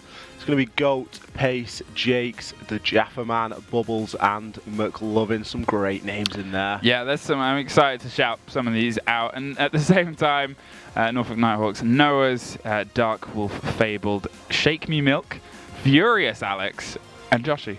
He's not just mad. Not just mad. He's not just angry. Furious. Is it because his milk was shaken? Who knows? I love names of this. It's just, it's creative. I'll give you that. But yeah, so these are the teams that we'll have going up against each other in this showdown today. Now, obviously, as we said, these are two of the teams that haven't quite found their way really into anything. This is a win or it's over kind of match, really, unfortunately. It really is. Like you said earlier, we're getting toward the halfway point now in this league, and it's time to start putting a result in. It's time to start putting a bit of a shift in, because there is still potential to climb that leaderboard and to get to where you would like to be. That being said, you can't really rest on your laurels for much longer. You've really got to come out there and get a result in tonight. And it's a good opportunity for both these teams, as we've said.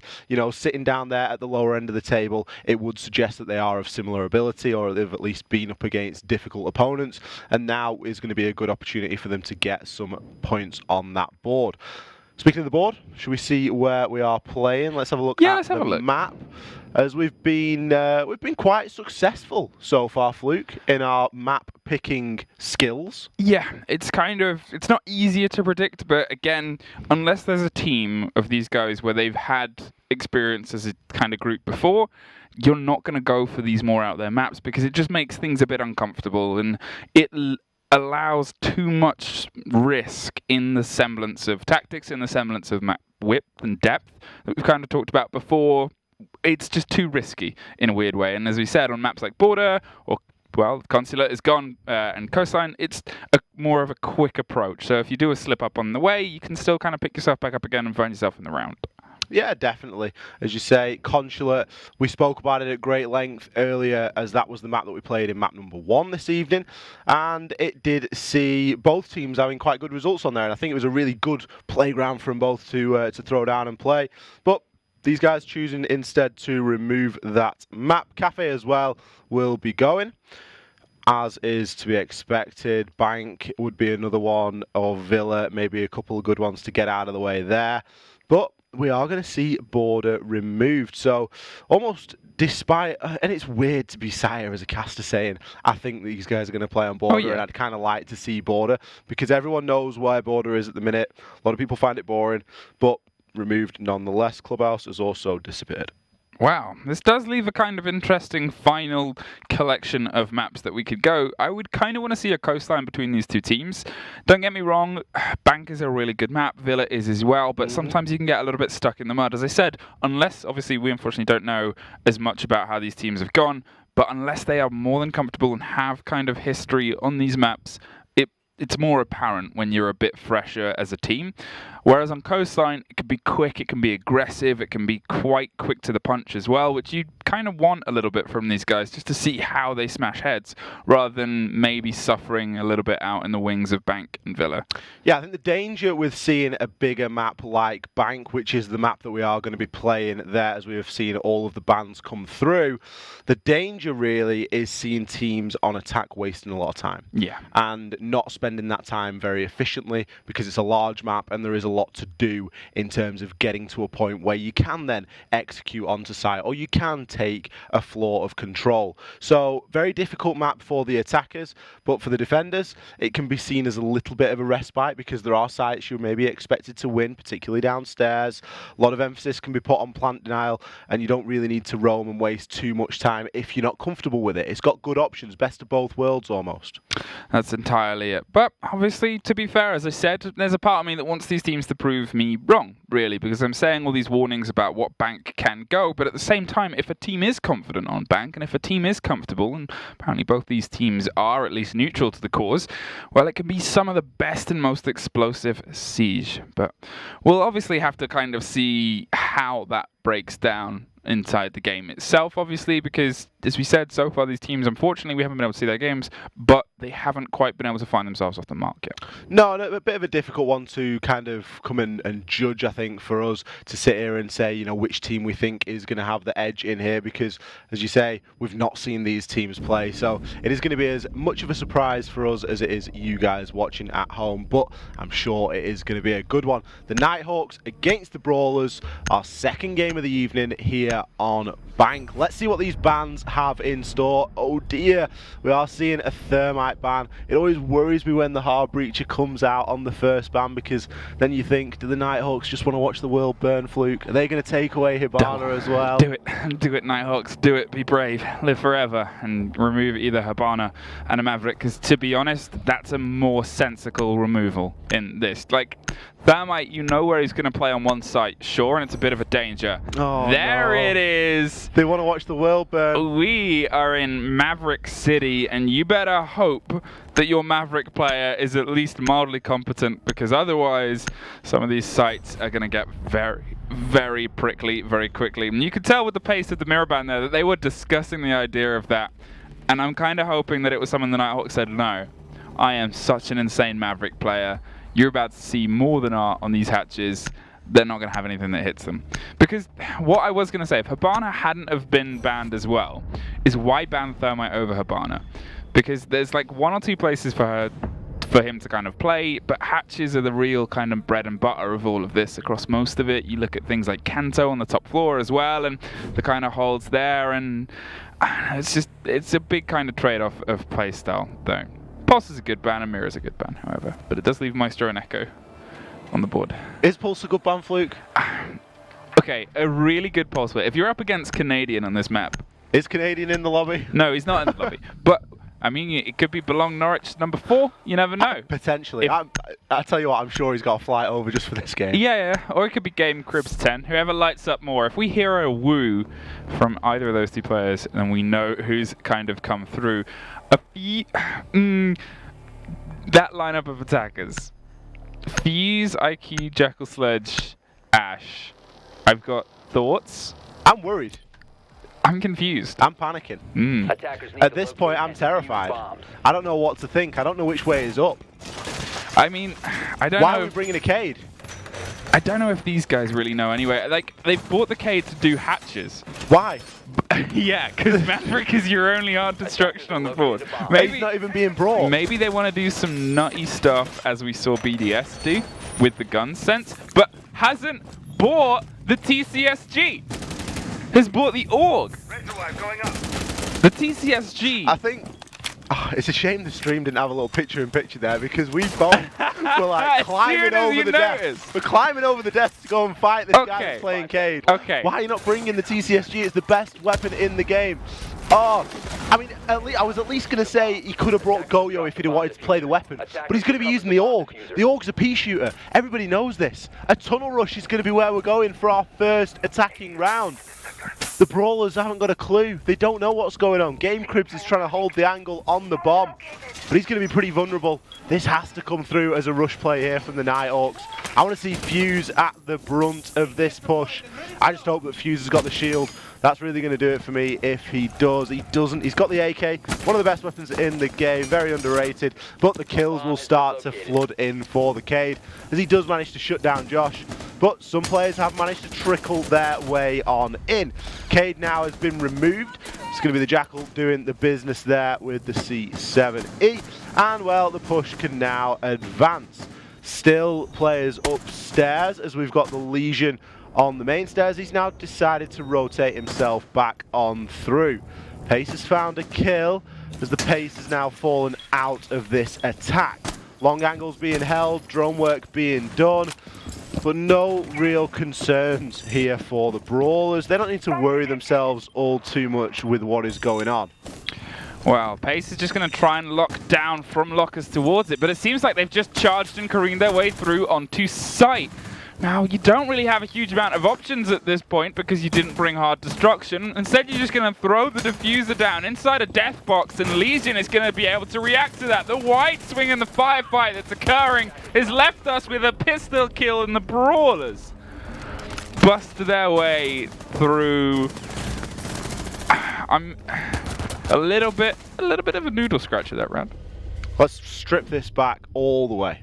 To the bands and redo them? To the bare bones of the situation. Oh, okay. So, we criticised the Cade quite heavily. The reason being is because the hatches can only be opened by either a Thermite, a Hibana, or a Maverick. The only two operators that get affected by a Cade are going to be the Thermite and the Hibana. Both those operators are banned. That's the reason why we question the Cade pick so heavily. However, it looks as though Game Cribs 10 favours that operator because he's going to be bringing the operator again. Maybe he just loves the AUG. If that's the case, more power to him. I hope he has a really good evening with it. It's not the greatest weapon in the game statistically, no, but it's still very doable. You've got a C4. If that's what you're into, go for it.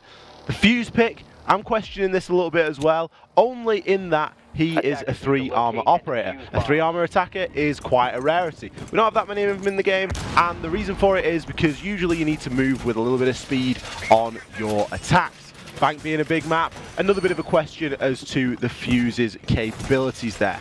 Now, he can be used to try and clear out some utility, and if he gets deployed on the windows, if those cluster charges do make their way on through, they could see some results. Things that the Nighthawks need to do now based off that first round. They had a bit of an idea of what they wanted to do, but it was very one-dimensional. Now, they are limited with the operator bans. I'm going to give them that. However, now attacking on CEO, sure, the operator bans are going to hurt you, but you've got more options. Get on repel, different angles of attack, really start to try and mix things up here. There is potential here for some good siege to be seen. And that's kind of all we really want at the end of the day, is to see something. I mean, again, this was the idea of these are two of the lower tier teams in their league, so you want to see what happens when they bump heads, and well, it's a bit chaotic at first, and I guess we'll see how it progresses as the game goes on. A lot of bodies heading to Skylight to keep a watch here. Joshi is looking for something with the Fuse, and Furious Alex is, well, living up to his name as he charges around blue stairs and looks to potentially catch someone out on the side. But Jake's a Skylight repel, punished because it almost always is. Jake's is free to pull back, does a little dance, and gets out of there as Furious Alex loops back underneath to see if they can find the response and the return aggression. In the meantime, there goes the second as your Fuse is off the board too. Milk is watching the angle as well as they start to try and collapse on the top of square. Oh, let's go. Yeah, there's the first one. Back as Shake Me Milk shakes up Cribs, but you've got to do more than just that because you've still got to get in the building. And this is one of the problems with Bank as a map when you're attacking it as a team of 5 players that maybe haven't played all too much together. You need that level of coordination to be in useful spots. We see Noah's, he's going to be at the top of those Skylight stairs. Sure, he's in a position to toss a grenade through. There could be an ADS in there that is going to eat it up. It does look as though it's going to go off successfully, although Pace manages to get himself out of the way. We've got Furious on the main stairs. We also have Twitch inside the logistics, so a bit of a push is starting to formulate here but again, with the lack of the hard destruction, they are limited in the angles of fire that they can take up. Jake finds one onto Furious Alex. It's going to be the player removed from those main stairs. Noah's goes down as well. Now in the 1v4, effectively a 1 versus 3, as I think Shake has managed to get Jake's down. But with 50 seconds left, Diffuser cold inside of Janitors, it's going to be quite difficult here. You can see a nice crossfire being established by the Brawlers, and it's going to be Pace peeking his way on out and shutting down Shake to close out round number 2. Wow, they managed to find, obviously, their second in the row there, but some of these firefights, they're happening in places that, well, they maybe shouldn't. It's just a little bit too sporadic, I think, for them to really be a proper balance of, I guess, what we're expecting from teamwork. And it was something where we harped on a bit previously about the skill and the balance and the finesse, and when things would start to go wrong in the previous game was when their tactics wouldn't quite come together. In this game, however, it just doesn't really seem like there's any real synergy between what is going on. That's an Amory. It is, Fluke. Is that an E-United player? Noahs.eu? Are they from NACL? Any Pro League even? I don't think so. Oh. Maybe they've come over with Canadian. Canadians on one team. That's exactly what it is. That Noah's must be what it is. from E-United. It's actually Yeti, just playing on his ult. That must be what it is. On the other. Or it could be Alfama is back over in EU from E-United to play for the Nighthawks. See, to me, a Noah is someone else. A Noah is like a stream sniper or a hacker. That's what we call like people who are shady. Basically, if you get killed, he was a Noah. Well, luckily on CG Sports, as is tradition, everything's on a delay. Good luck, Noah. Brawlers, 2-0. You are coming in now on this mid-floor hold, but as I've said and we've seen, the attacks haven't really been completely, well, let's say coordinated and leave it at that. Amory with the diffuser. See, the Amaru on the top floor would have been a nice little addition, because maybe getting straight on in would have been the order of the day. As it stands, okay, you've got yourself into the top of Skylight Stairs with 15 seconds off the clock. That's great. What sort of value are you going to be able to provide from here? Because it seems as though you're waiting for your teammates to catch up, or maybe trying to catch a defender on a little bit of late preparation, which doesn't seem to be going on right now. There is somebody playing inside of CEO, as we can see the silhouettes there on our screen. But no drone work to speak of. Noah's just going through and face checking pretty much everything here. If there had been some drone work, he would have known that there was someone just the other side, but it looks as though the goo mine's going to give everybody away. And despite the little pre-fire shot from Jakes, he's going to find a nice opener onto Noah's. The line scan will be used to try and pin Jakes in place, and it'll do just that. Furious Alex swings and he gets taken out of the game. As quick as that, we've only seen about a minute of action, and all of a sudden Shake is in the 1 versus 5. Very impossible position for him here. As much time as he does have, he has got a lot of kills to find. He finds the first onto Jakes. His location now being called out. He's going to challenge onto the player coming up those white stairs. And well, a gunfight will ensue. Nade's going to get tossed out and he's going to try and buy himself a little bit more time. But does he know that Jaeger's pushed his way all the way up? Jaeger really aggressively taking this gunfight, and I imagine that there's a defender behind him somewhere trying to get this as a crossfire, because so far Shake's doing a great job of breaking all these down into 1v1s. Immediately drops the hatch, no fear on this guy whatsoever. Doesn't spot the player inside his staff, however, as he's going to push his way all the way into small office, and Pace will punish him for it. Well, that's a shame, because that was the start of something pretty magical. But unfortunately the milk was shaked and stirred by Pace holding inside that kitchen. Now it's just a matter of seeing if, well, they can double up the rotation and where they can go from this point. I mean, obviously, one of the things to look at here is the lack of kills on the hand of the Nighthawks, but I think that's what happens when you generally just throw yourself at a site. And do not get me wrong, I feel like it's going to be a 6-0 split at this rate when we go to the half-time, but I think Nighthawks are going to potentially be able to find a few rounds, at least on their defenses, because that's when you have the time to set up a kind of defense and a strategy, and that's when you're really being tested. And Currently, it doesn't seem like Nighthawks are really kind of trying to answer the question of the defenses that are being put forward to them. They're just picking their comfortable operators and going from there. And you know, if your comfortable operator is Fuse every round, or it's Amaru occasionally, or it's Blackbeard with a diffuser, because no one wants to play Maverick, even though you know it's going to be this basement floor, it's a bit of a worry. It's a difficult one, Fluke. The Bandit is a question for me again. We don't need the Bandit. Like, and it's really difficult because obviously we've spoken about how this is all for players of all levels. You know, we want everybody to be trying to get involved in CJ, and we genuinely saying these things from like a place of love and wanting everyone to grow in this game, because it is a beautiful game, and the more that you understand about it, the more you want to play it, the more you get addicted to it, and it really just is very enjoyable. But for me, there's times to use certain operators and there's times to pick a better operator. Now, Bandit's got a great weapon and he's got a C4, so I don't really question you bringing him. But you don't need to be placing the Bandit batteries down because nothing can be done about those walls anyway. The bans are dictating the way that the game is played. That's what happens when you get into a more competitive environment in Siege. Even in ranked, the bans dictate the way that things get played. The batteries on the wire, however, it's done a little bit of work there. We've lost a drone. All of a sudden, that's a little bit of information removed. Furious Alex is going to take some damage getting through, provided the batteries have been placed a little bit over to one side. Now the wire has gone. He's going to be able to push his way on through. Still uncertain now, though, as he has lost his drone. well, they're just going to hold the angle and hold dirt and try and weigh it up. But on the point that Ollie was making before, a big part of this game is operator selection and balance. You've got to really think about, okay, well, they might be on this site, they might be here, but what do we need and what do we not need? Well, you definitely need a floor that you can place that ability on, and unfortunately that is not one of the ones that you can do that.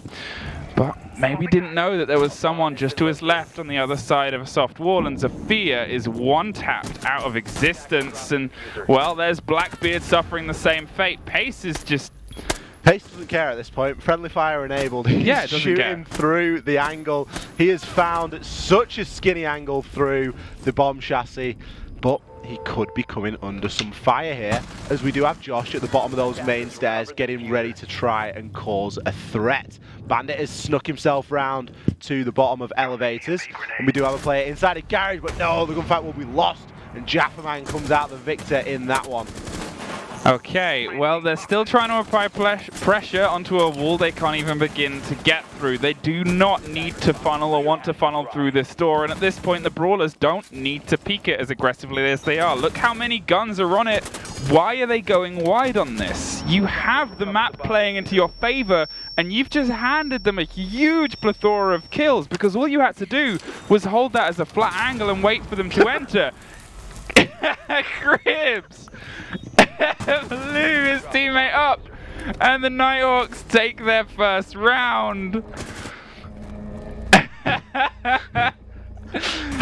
And I really hate to laugh at that, but it is just one of those really funny situations where that was not the intent one little bit, but sometimes it just be like that. It was a classic maneuver.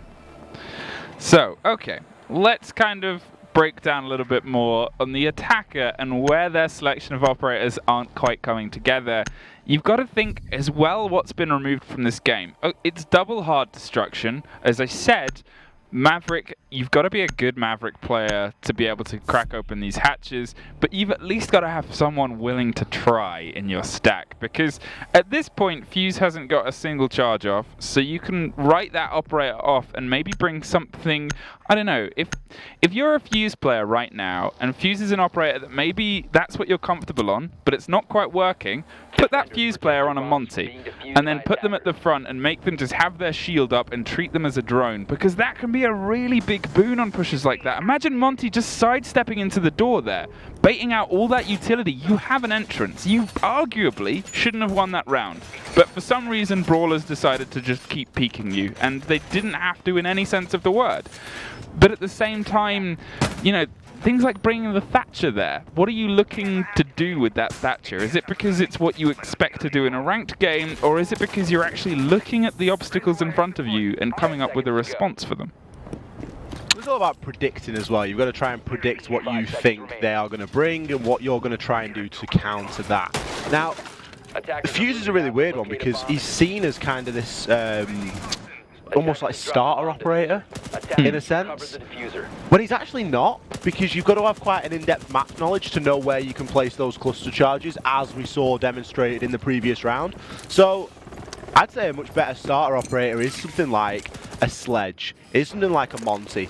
Monty, you don't even have to worry about a gun. You can just concentrate on map knowledge and what the players are going to be doing in certain situations. So definitely operator selection is something to look at on the side of the Nighthawks, but they have won a round, so what do we know? The Brawlers, however, need to try and change things up because despite seeing some good success, they have just been peaking onto just about everything. Pace there getting droned inside a garage.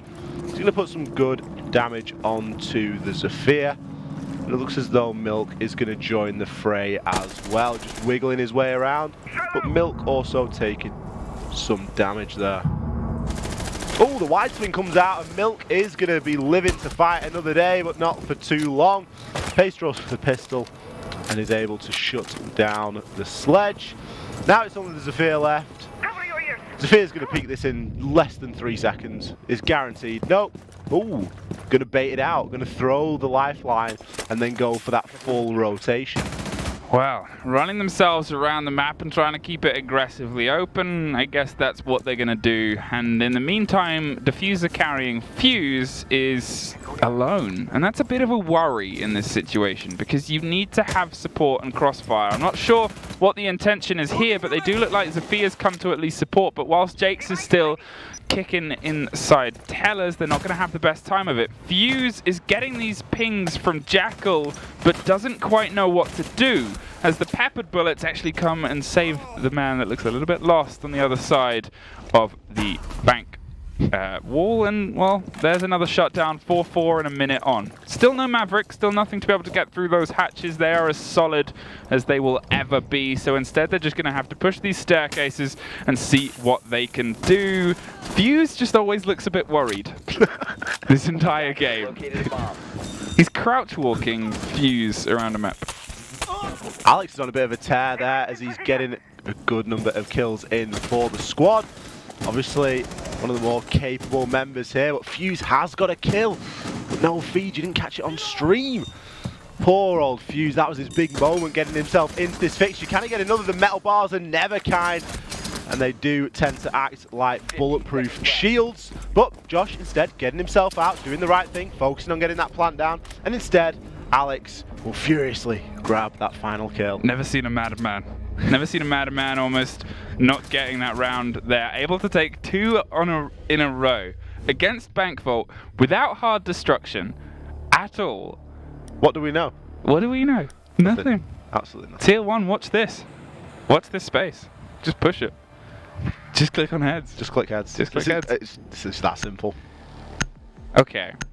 Exec Lounge CEO. The defense have opted to change to a different site. They've realized their strategies aren't quite working. The strategy of run round and peek everything, yeah, sometimes it has its downsides, and the downsides is you hand them your life. We've seen you do it twice in a row now. Pull back to those first 2 rounds. You don't have to be over aggressive. This is a team you're up against where you know they're a bit timid and you know they're a bit spread out.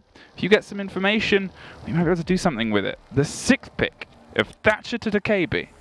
I quite like that. It's cheeky, that, isn't it? It's a cheeky pick. It's a cheeky bait. If they can control the space, they're reading. Nighthawks, you got to give them compliments here because they're kind of reading what Brawlers are doing. Brawlers are running around the map. And the logic bombs are going to give good information for Alex to work from. We've seen already that he's the one that wants to be getting himself in there. He's going to be the frag guy in this squad. He's moving through and picking up multiple kills per round. So Dockerby could do a lot of work to try and assist him in that endeavour. I think all we need from the Nighthawks is just some consistent 1 or 2 kills around from a couple of the guys. 5 seconds left. And all of a sudden we will see rounds flooding in their favour. The Brawlers just getting a little bit overzealous and over-peaking onto just about everything that they can. Which, you've got to try and exercise a little bit of restraint sometimes. You can't always get away with being so aggressive. Alex is going to be droning out downstairs in blue. Going to get himself in, see if he can find any early footprints. This is why Jackal's so powerful, because the ability to clear areas of the map very quickly with a small amount of drone work and then going in with the Inox scanner enabled, you just get a really good picture as to whether anybody has snuck themselves down there. And if not, you can call that pretty much clear, aside from if somebody does try to rotate down those main stairs. But Jakes is going to be holding on to elevators. He has got the option to make the rotation, but as of yet, he is undecided. Dockerby on that parking garage roof, just trying to put that DMR to work, see if there are any picks to be found. This is where Fuse could win this. Fuse could do the big business right now, but instead is going to swing in. Fuse, this is where you're at your strongest. You know where they are, and there's a good selection of windows to take and utilize with your cluster. This is the moment of heroics for your operator. If there was a place to play it, those are the windows to play it on. Stay outside and keep a body on there, because you could really have caused trouble inside, and there's not much that gadget can do at this moment in time, because you're not going to have the time to be able to pop that off. It takes just a bit too long and makes just a bit too much sound. Alex looks as though he could find a kill, but no, he's going to come off the hatch a little bit too early. Looks like he knows that someone is going to be downstairs in CCTV, and instead he's just really focused on holding the flank and praying that his team is doing the business on the upper floors. They need to try and operate as separate entities here, because if Alex keeps on getting distracted downstairs with that Soul Roamer, then he's going to waste a good deal of time. But Zafir made away all the way into meeting, and it looks as though pressure of janitors is being established as well. These defenders are pretty well squirreled away inside of the site. Zafir opens up with a nice one onto Rook. Possibly getting spotted there as we just see a look around and push all the way on in.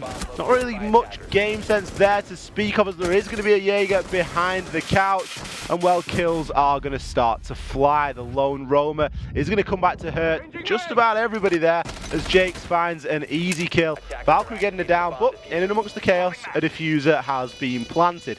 Effectively a 2 versus 2 as Noah's is going to be down. Jakes now looking at trying to retake, but will get cut down in a nice crossfire established by Furious Alex and Milk. Valkyrie with it all to do, no C4 as a deployable shield was opted instead, but Alex going to find that final kill as the frag that we have come to know him to be. I mean, Furious and Milk, it's a match made in heaven. Everybody always combines the two, and we're seeing them kind of come together. The attack, they just seem to funnel. They're finding a door and they're pushing themselves through it, and it's working, and it shouldn't be, but it's working. So like you can question stuff that's working, but you can point out what another team would do if they learnt this, and all the other team would have to do is set up on another location and have a crossfire. But Brawlers aren't doing that, or they weren't doing that. They weren't holding those angles, holding those fires. They didn't have anyone sticking around in elevators. They didn't have anyone around Kanto or Banana. There was no one that was playing loose in lobby to stop any pressure from the windows. It only takes one moment of a good bit of collapse there for everything to fall apart, and kind of luckily for the Nighthawks, none of that was happening. 3-3 is the split we find ourselves on half-time. Theoretically and historically, that's a Nighthawks play at this point, because now they're holding on their defenses. Too hard destruction has been banned. They're not moving. Now some of them are. Team talk. Team talk. They're all huddled in the Half-time arena. oranges. Oh, he's put his armor down. That's good. They're huddled in the arena. They're having a team talk. Some of these guys are playing on controller, I've noticed. I back their operator selection though. On the defense? On the defense, 100%. We've got a lot of useful stuff there. Yeah, entirely. I mean, the Rook and the Doc, pick one. You don't need two. No. But Legion, great operator. Jaeger, great operator. Valkyrie, great operator. Not really much more to say about that lineup. Just get rid of the Rook, bring the Doc because you can stim people up from afar. Swap the Rook out for another C4 op. Maybe don't peek onto parking as you're getting open, or back alley spawn, should I say, in the opening round as the only C4. That's probably a bit of a problem. That's a big loss there. But aside from that, the Nighthawks aren't looking too bad. Yeah, that was a good combination, but they're very aggressive with these angle holds. You don't really need to be doing this, because Well, if they just pre-fire like that, you're suddenly in a tough situation. The thing about this site, what makes it so strong, is the site itself. The walls are currently impenetrable, and it's a tough ask, even in a standard game. Great pick there from Alex to get some response. Even in a standard game, if they have control of the server and the hatches, and you can still keep holding them at bay with C4s, with thrown utility from inside Vault and behind, well, it's a very different kind of game. Pace swings round and shuts down the Legion. Another big operator gone and another one gone. Pace is relishing in the big magazines of that LMG, and look at how it's working out for the Brawlers. It's a shame because the Nighthawks had the right idea. Keep control of blue and keep control of server. You know, you can get the hatches reinforced, you can reinforce the walls, you can hold server till the death there. But as it stands, Pace is just making that LMG do so much work.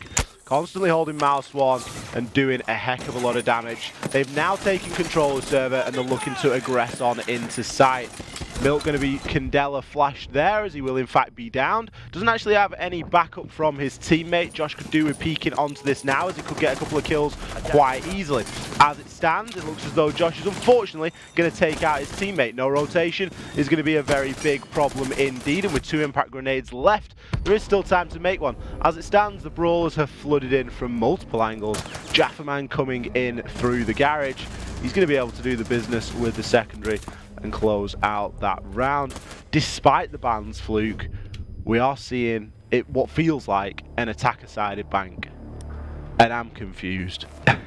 It's one of those sentences that's like, you don't know if you'd ever say that whilst casting Siege. An attacker-sided bank with 2 hard destruction off the table, and no one bringing Maverick. No one bringing Maverick. Maverick hasn't been seen this entire game so far. And, you know, it's the game that we have in front of us. Like, the thing is, obviously, as you said very early on, everything we're saying is from a situation of we're comparing it to what is the higher meta of just teams in this league, teams that we've seen on broadcast. Because if you're wanting to get to that LAN stage, that's the bar that you've got to start aiming for. So the same criticisms that we would kind of give to them, we give to every team in this, regardless of the kind of balance that they're at. And one of those is always going to be your operator selection. And that's synergy. Because that is always going to be what separates you from the other teams. Someone has to be your Thermite and hard destruction and planter player. Someone has to be your kind of flex. Someone has to be preferably your entry as well. It's the way it breaks down. You wouldn't look at a game like League or Dota or MOBA or whatever and go, well, we can all just do whatever we want and it's going to work out. Siege is the same thing. It's not like other shooters. You have to be able to find that balance, find that synergy, and find that relationship between the operators you bring, because if a team has that down and have their roles down, you'll find them having a lot of success. Blackbeard getting himself onto parking garage, but with the reflex. Quickly comes off it as he realizes it's going to be a difficult angle to challenge. Jake's going to be doing some drone work of main lobby, as it looks as though the attackers are setting up for primarily a main stairs take, or a spiral stairs take, should I say. Jafferman getting himself in position once again, as he has got the ACOG on that DMR and will be able to provide a little bit of a longer line of sight. Pace just working the skylight, seeing if there are any kills to be had for free, as you can often catch a rotating defender out in the cold. Alex is going to be downstairs. Looks as though he's in and around the open area double door, as we do see he's getting droned, and he doesn't really want to overexpose himself all too much here, but he knows just exactly how much one early kill is going to mean for his team.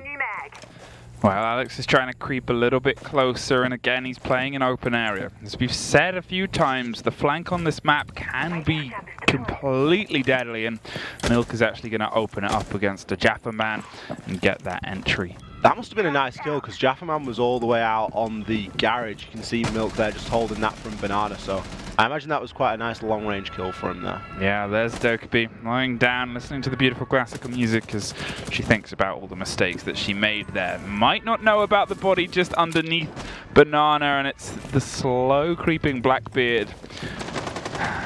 I mean, why he's not on the windows is my big question at this. Obviously, Pace is able to apply some pressure here on the other side, but imagine if there was a Blackbeard on those windows, pushing them away from the plant spot.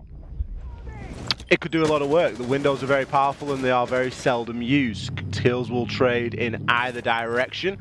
You see Nomad, being successful there in grabbing one, but Furious Alex still doing work from downstairs.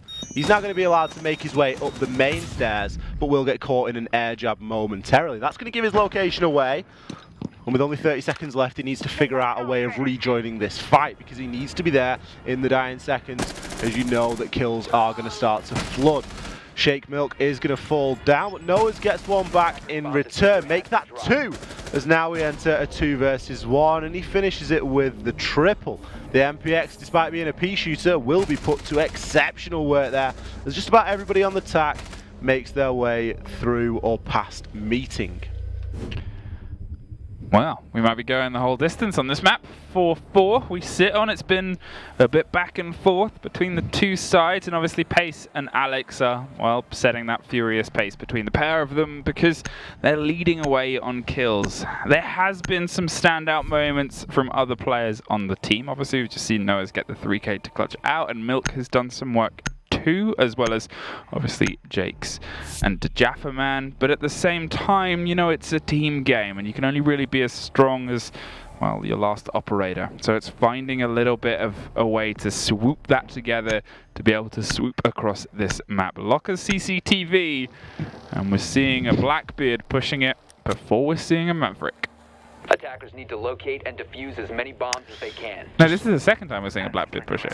Just Blackbeard things. We've seen a Blackbeard attack this site before a Maverick already once today. Frost is on the board. Oh, we're going to see everything before a Maverick.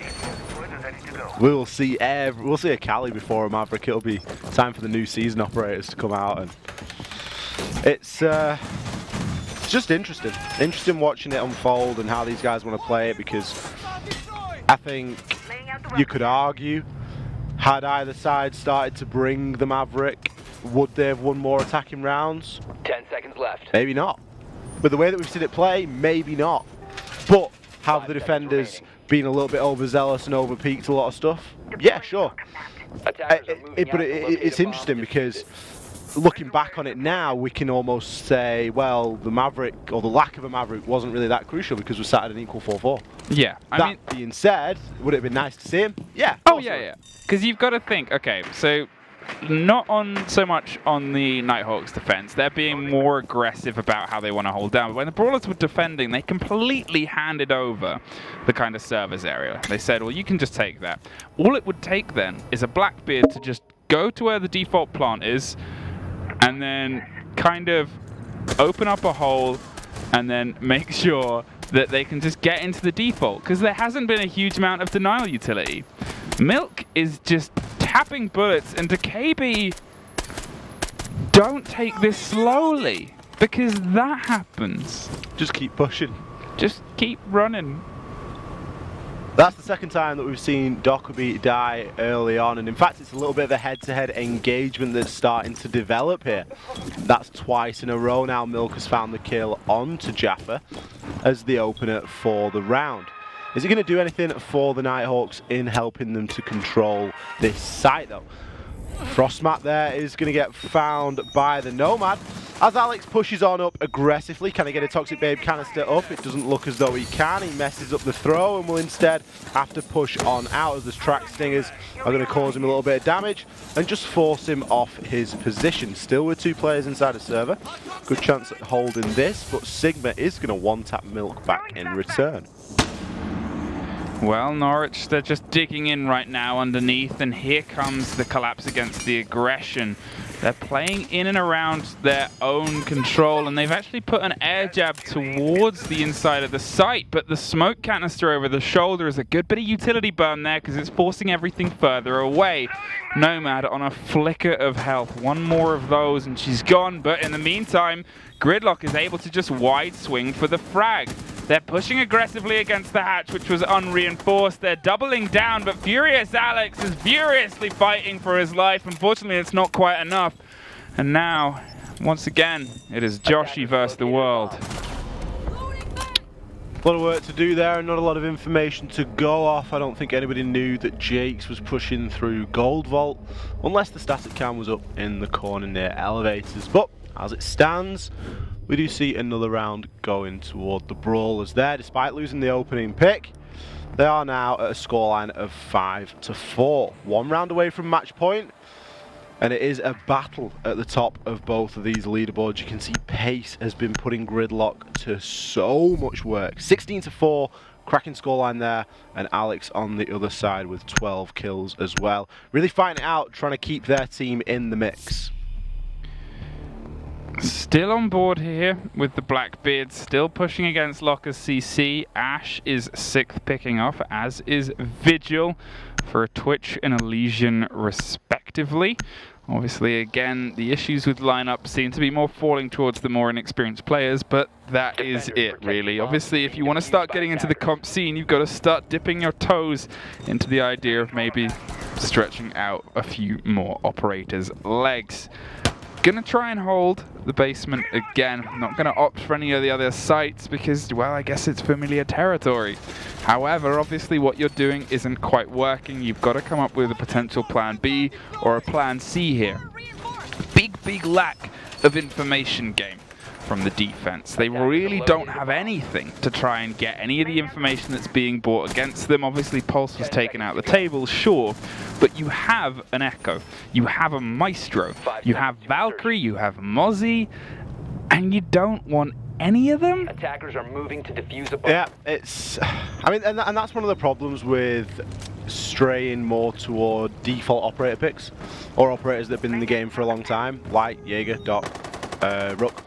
They're operators that have been around forever, and they don't bring that much intel. Sure, you can take a Bulletproof if you would like, but in the grand scheme of things, a Bulletproof isn't really here nor there when you compare it to something like a Valkyrie, a Mozzie. Things that have got multiple angles of utility being able to be used from the gadget. So yeah, a bit of a question as to the information game there. You could argue that Legion's going to be gathering that intel, but it's very difficult, or it can be very difficult to communicate that, just exactly where those goo mines are always going off. So a bit difficult there. Now this is a nice adaptation to the normal Ela way that we see this being held. But Pace is going to find one of the mats. His teammate does try and finker him up, but that doesn't work when you're in a frost mat, I'm afraid. Great adaptation there, as usually we see Ela played in that powerful position with the shotgun and the deployable shield, but instead, dual frost mats. Who would have thought it? Pace is going to be downed, but not out. He's going to get revived back up and be on 20 health, so not very many bullets for most of these guns, and only a couple of ticks of damage from a goo mine will see him out of it. Well, the calls go in, and there goes Pace as Shake is able to find one on the back central stairs. And now they at least have more eyes facing the same direction. But the Jaffa man finally has some revenge, doing all the things a Jaffa can as he pushes aggressively in. Now there's the split push there as well. Belong Norwich 0-4 finds at least almost 2. Firing continually against anything that attempts to come here. The calls are still going, but they really don't have to push because they have so much time. Wait for the Jaffa man to do what he needs to do on the backside. There he goes. And now it is a 1 versus 3. Yet again, Joshy, all eyes are on you. I feel sorry for Josh because he's constantly left in these very difficult situations. The diffuser going down, Jaffa getting himself squirreled away inside a garage to watch it from afar, or at least watch the cross from afar. But as he's messing around, he is going to allow Josh to wiggle through. Josh instead going to try and re-peek onto it, knowing he's going to have to get most of these kills before getting a chance at putting that diffuser out. As it stands, difficult situation. And this looks like a locked-in round here for the Brawlers, as we've already entered over halfway on the time. The only really advantage that Josh had there is that because the walls are closed, if he is able to get a couple of kills, or if he does have a bit of information as to where those attackers are, there is always a slim chance that he gets that defuse off. But it was planted in a good position. Well, match and map point we find ourselves on. 6-4. Brawlers have battled their way back into this from, well, a 3-3 at the half time to find 3 more. We are only potentially 1 round away from them getting their points today. We need to have a little bit of a check of the old Arena Clash records for Siege and just see where Pace is sitting in terms of top kills. He's got to be close. Yeah. 17-5. I'm going to go out on a little bit of an outlandish statement and say that's probably the highest number of kills we've ever seen inside of a game. Demo is so mad right now that he's being outpaced. How many kills did Demo get? He got a 4K. That's probably about it. Maybe? The answer is not enough. Yeah, not enough. Not enough. He needs to do more work. But we can obviously see ourselves sitting now on this match point. And I think one of the things, you know, we're always kind of talking about this. These are two teams where it's a bit hard to pin down where the kind of problems are, because there seems to be, there's just no cohesion on the step 1. There's like, you need to have your step 1 sorted, which is team comp, which is understanding of how you work as a team before you can start to work on the rest. So what I'd recommend to both these teams, if you're a bit unsure of meta, of picks, of balances, is look at stat sheets from Pro League that always get posted by SiegeGG, and when you see the after game reports, the operator selection, you'll see generally a similar 5 across both teams, across all of them if you look at the end of season ones, pretty consistently. Those are good starts and groundworks to work from. You'll without a doubt see trends. Yeah. And you'll see trends based on map site and then what operators are actually banned. Now when you get to the higher levels of Siege, the bans can become a little bit samey, because for the majority of the season the bans aren't going to change all too much. But if any of you got this far through the broadcast, if you are rewatching it as a player, please get in touch on DMs if you do need any support. Oh, entirely. Either Fluke or myself, I'm sure you'll find us knocking around on Twitter somewhere, and we will be more than happy to go through this map with you and give you some pointers. But as it stands, Brawlers, you guys are going to be on match point here. Still a long way to go. 2 minutes to try and shut this one down and close it out.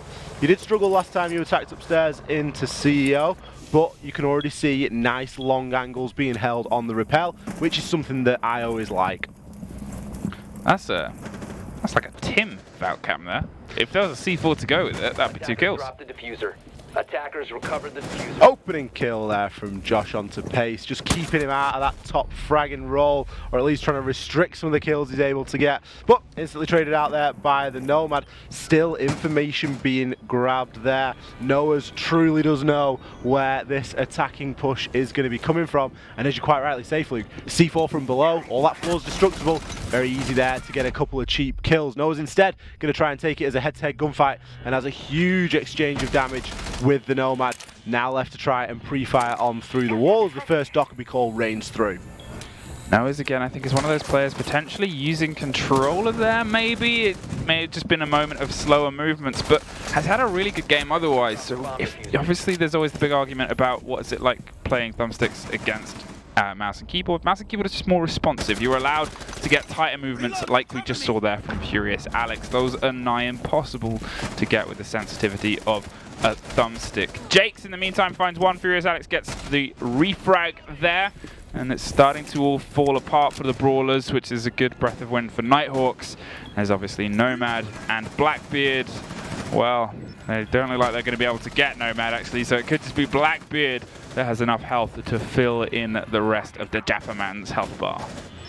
And those two players still going to be on camera as well. I doubt that that Valkyrie camera has been spotted, and that's basically resulted in all the kills here. You can just see how confidently Alex is pushing onto that. He knows exactly where that Blackbeard is playing, so much so that he's capable of doing it even with the pistol. Yeah, and it was the Valcam the entire time. We saw it on stream, we saw it just behind the heads of them, and we saw it kind of watched beautifully. It was observing them as our observer was observing them observing, and it was a chain of murder that kind of brought it all together. 6-5. It's not quite over yet. They're going to head to Teller's archives as the whole. The first time we're seeing this, potentially, or the second time we're seeing Teller's across this game, and you know, they haven't actually really changed up their lineups at all. They're generally keeping things pretty locked in, pretty solid. Obviously, there was a slight bit of Valkyrie, a slight bit of that wide information game, and they've opted not to bring it again. Instead, going with a Bandit in a game where there hasn't been any hard destruction. Attackers need to Why locate do and you defuse need as many a bombs as they can. Bandit? It can be comfort picks. At this point, the players, if they've not played in sort of a scrim or a competitive format before, first to 7, it's one of those things where you maybe forget what's banned. He's banditing the walls. He wants to make sure. Bomb located by attackers. There hasn't been a single hard destruct to this entire game. Two of them are banned, There isn't going to be. but it's just, Oh, that's a choice reinforcement right there. Yeah. Typically, that's going to be left soft, and you're going to shoot out the floor, or at least a rotation in it, because you're going to want to try and extend into that corridor. Instead, you're going to want to reinforce where Milk is actually placing that bulletproof right now, because if you reinforce that, it stops people from jumping into the small loan office and then just pushing on through elevators. As it stands, all you've really done is shrink the site a little bit for yourselves. wow, 5-6. Let's see if the Nighthawks can bring themselves to OT. Again, quite spread out. They've generally had the Decabi on the far side, acting as the anvil to the hammer of the rest of the push from the Brawlers, but it's again making the space your own, because Nighthawks, they've been quite aggressive with it. When they've been confident in that play space, they've been able to kind of shut down everything else going on. The drone there catches Norwich 04, who's going to pull himself back round, but still kind of playing open. The gridlock firing through. Norwich just decides to run through the pre-fire. His bold strategy is repositioned, got himself in a slightly better spot, and it has resulted in a kill onto Pace. Every single round that the Nighthawks are able to shut Pace down is going to be a good round for them, because Pace is the guy that's getting all the frags for the Brawlers, or at least a large portion of them. And by removing him nice and early, you remove a lot of that fragging capability and power. Jakes is another person that's not been afraid to find the scoreboard, so now I think that the attention will turn to him in trying to make something happen on this Twitch. Well, obviously good credit there to Joshi, a player who we've said has kind of had a bit of a rough ride this game, is able to find the entry for the second time in a row, and is starting to show up when I guess they need him to show up the most, which is on the death knell and match point. Jakes is still looking to be able to pick him apart, but so far that is at least 1 kill and 1 down at the hands of Joshi. Unfortunately, Jakes finally does find the man in the corner, but Furious Alex gets one of his own. And there goes to Jaffa Man. There's still the body down inside. They're trying to get the revive, and Jakes is able to flop over and get the pick up there. It's a 3 versus 4, but Jackal is not in a good way. Jackal not in a good way at all, and I don't believe that Blackbeard actually had his face shield up. If you're going to be bringing Blackbeard, make sure you remember to toggle your ability, as you do have a bulletproof face shield. It's going to soak up a good couple of points of damage for you. Jake's wiggle peeking his way on through.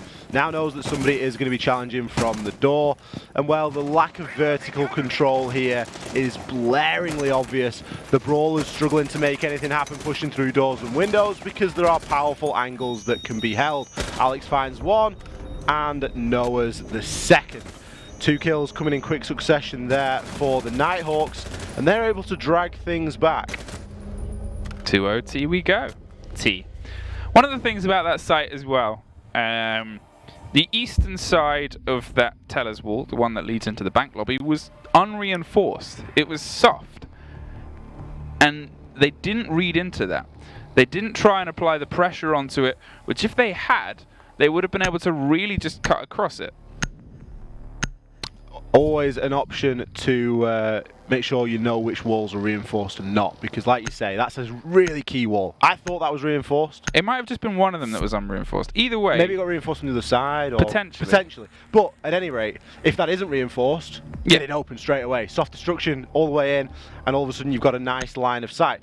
Interestingly, that's a more typical way of opening into that bomb site, is to go from the teller side and to not then go from the square stairs side, just because, as we saw, there were so many powerful angles over on that square stairs side that can be held by the defenders. Now we are going upstairs. On the flip of the coin, OT, Nighthawks still remain on defense. That's probably quite a good thing for them because they've started to chain things together here, Located by attackers. particularly as the Brawlers have now started to struggle. Now that Pace is finding himself just getting a little bit too keen, getting first blooded a couple of rounds in a row and not really adding much value for the rest of his teammates. Position device. Well, now it's going to see who can obviously pull it back. Obviously, it's been a 3-3 split either way. Usually, you would say Bank is defender-sided. Usually, if too hard destruction to ban, you would say Bank is over, the defenders win. But it's been 3-3 on a split either way. So, honestly, I do not know how this game is going to fall at this point. Pace is looking for some range with the saw, but to be honest, that's not really where Pace has been at their best. You need them as an entry, because the entry has completely made or broken these two teams. And that is a very quick dance of death there to Jafferman. Gets the trade there, but the cost is quite high because that dock was only built to take those firefights, and you've just lost your gridlock, but you've lost your top player. Located by Again, attackers. as well. That's the Again. most important thing, is that that's like 3 rounds in a row now, I think, where Pace has been first blood, maybe 4, but at least 3. So, bit of a difficult one, but a cracking exchange there from Jaffman to be able to get that as a trade. Would have been very easy for Milk to sneak himself away. You can see now that pressure onto the main lobby is being applied as a creep up spiral stairs. No goo mines to worry about this time. And air jab's going out to try and cover the flank. Game Cruiser is going to lose one of his shields there and wiggle round and find a nice kill onto Noah's. Now the Nighthawks are in a man disadvantage, but Game Cribs still not putting his shield back up. Flash grenades are going to start to come through, as he will now take a moment of respite and get that shield replaced, as we do see a push now in full force. But Furious Alex doing the business once again, finds a kill onto Jafferman. Challenges come out. Nomad is going to take down the Bandit. And about a minute left. There is still some work to do here for the defenders to try and hold on. Well, Joshy, as we said, he's had a bit of a mixed bag, but is able to battle back against the Blackbeard and take off the second shield. Jakes cuts down Furious Alex, puts it into a 3-on-1 for maybe, I think this is the 3rd time Joshy's been in this situation. Let's see if... No, unfortunately couldn't quite make the magic work that time.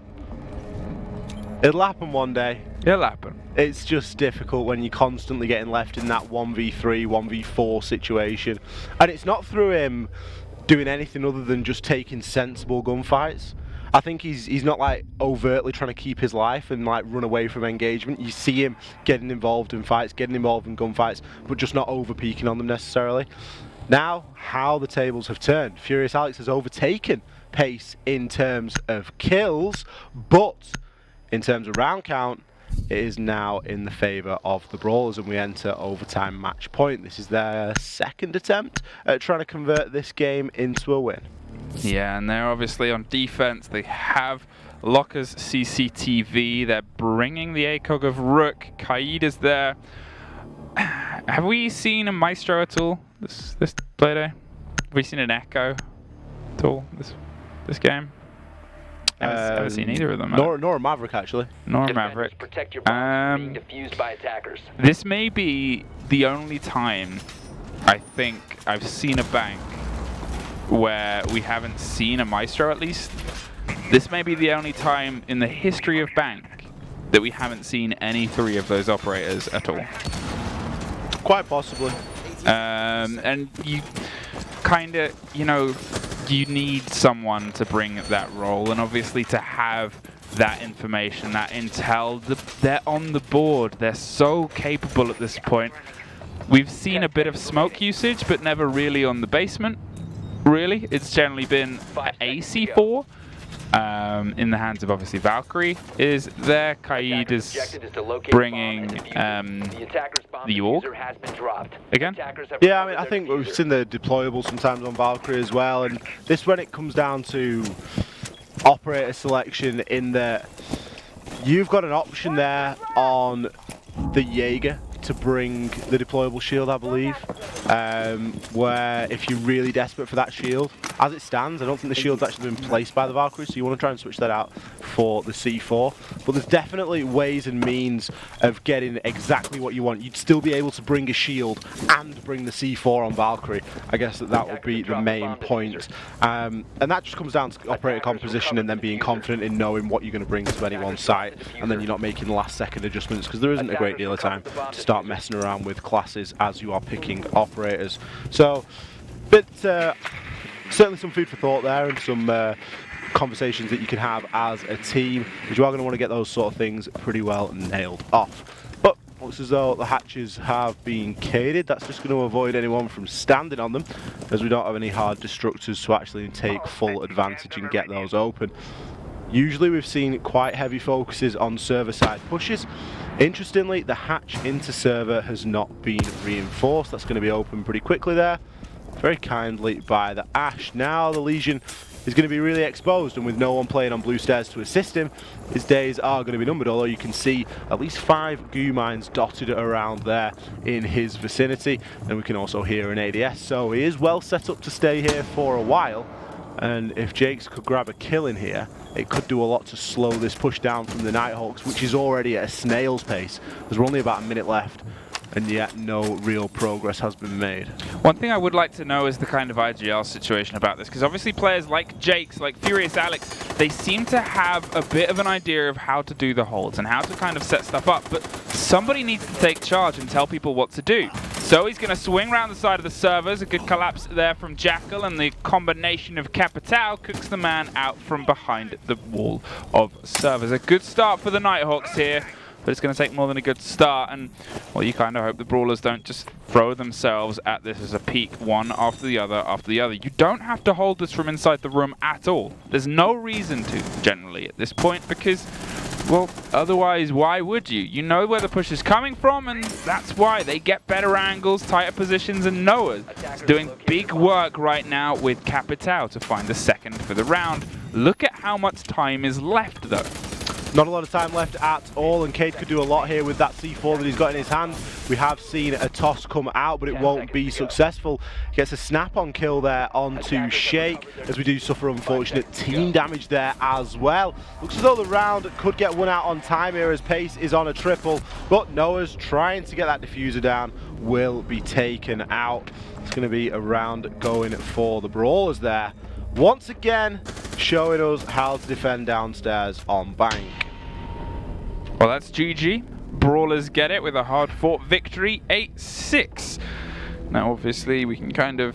We've said a lot about this game. I hope the players do go back and, as we said, can, like, if you do want to kind of take it to the next level and see what the other competition is, watch videos of each other. Watch videos of the teams, obviously watch the higher tiers, and then message around the community. As we said, we're more than happy to help, because a lot of where you need to go now, if comp is what you want to get into, which we really want, as Ollie said, as many people to get into as possible, it's a community, and you got to start learning somewhere, so you may as well.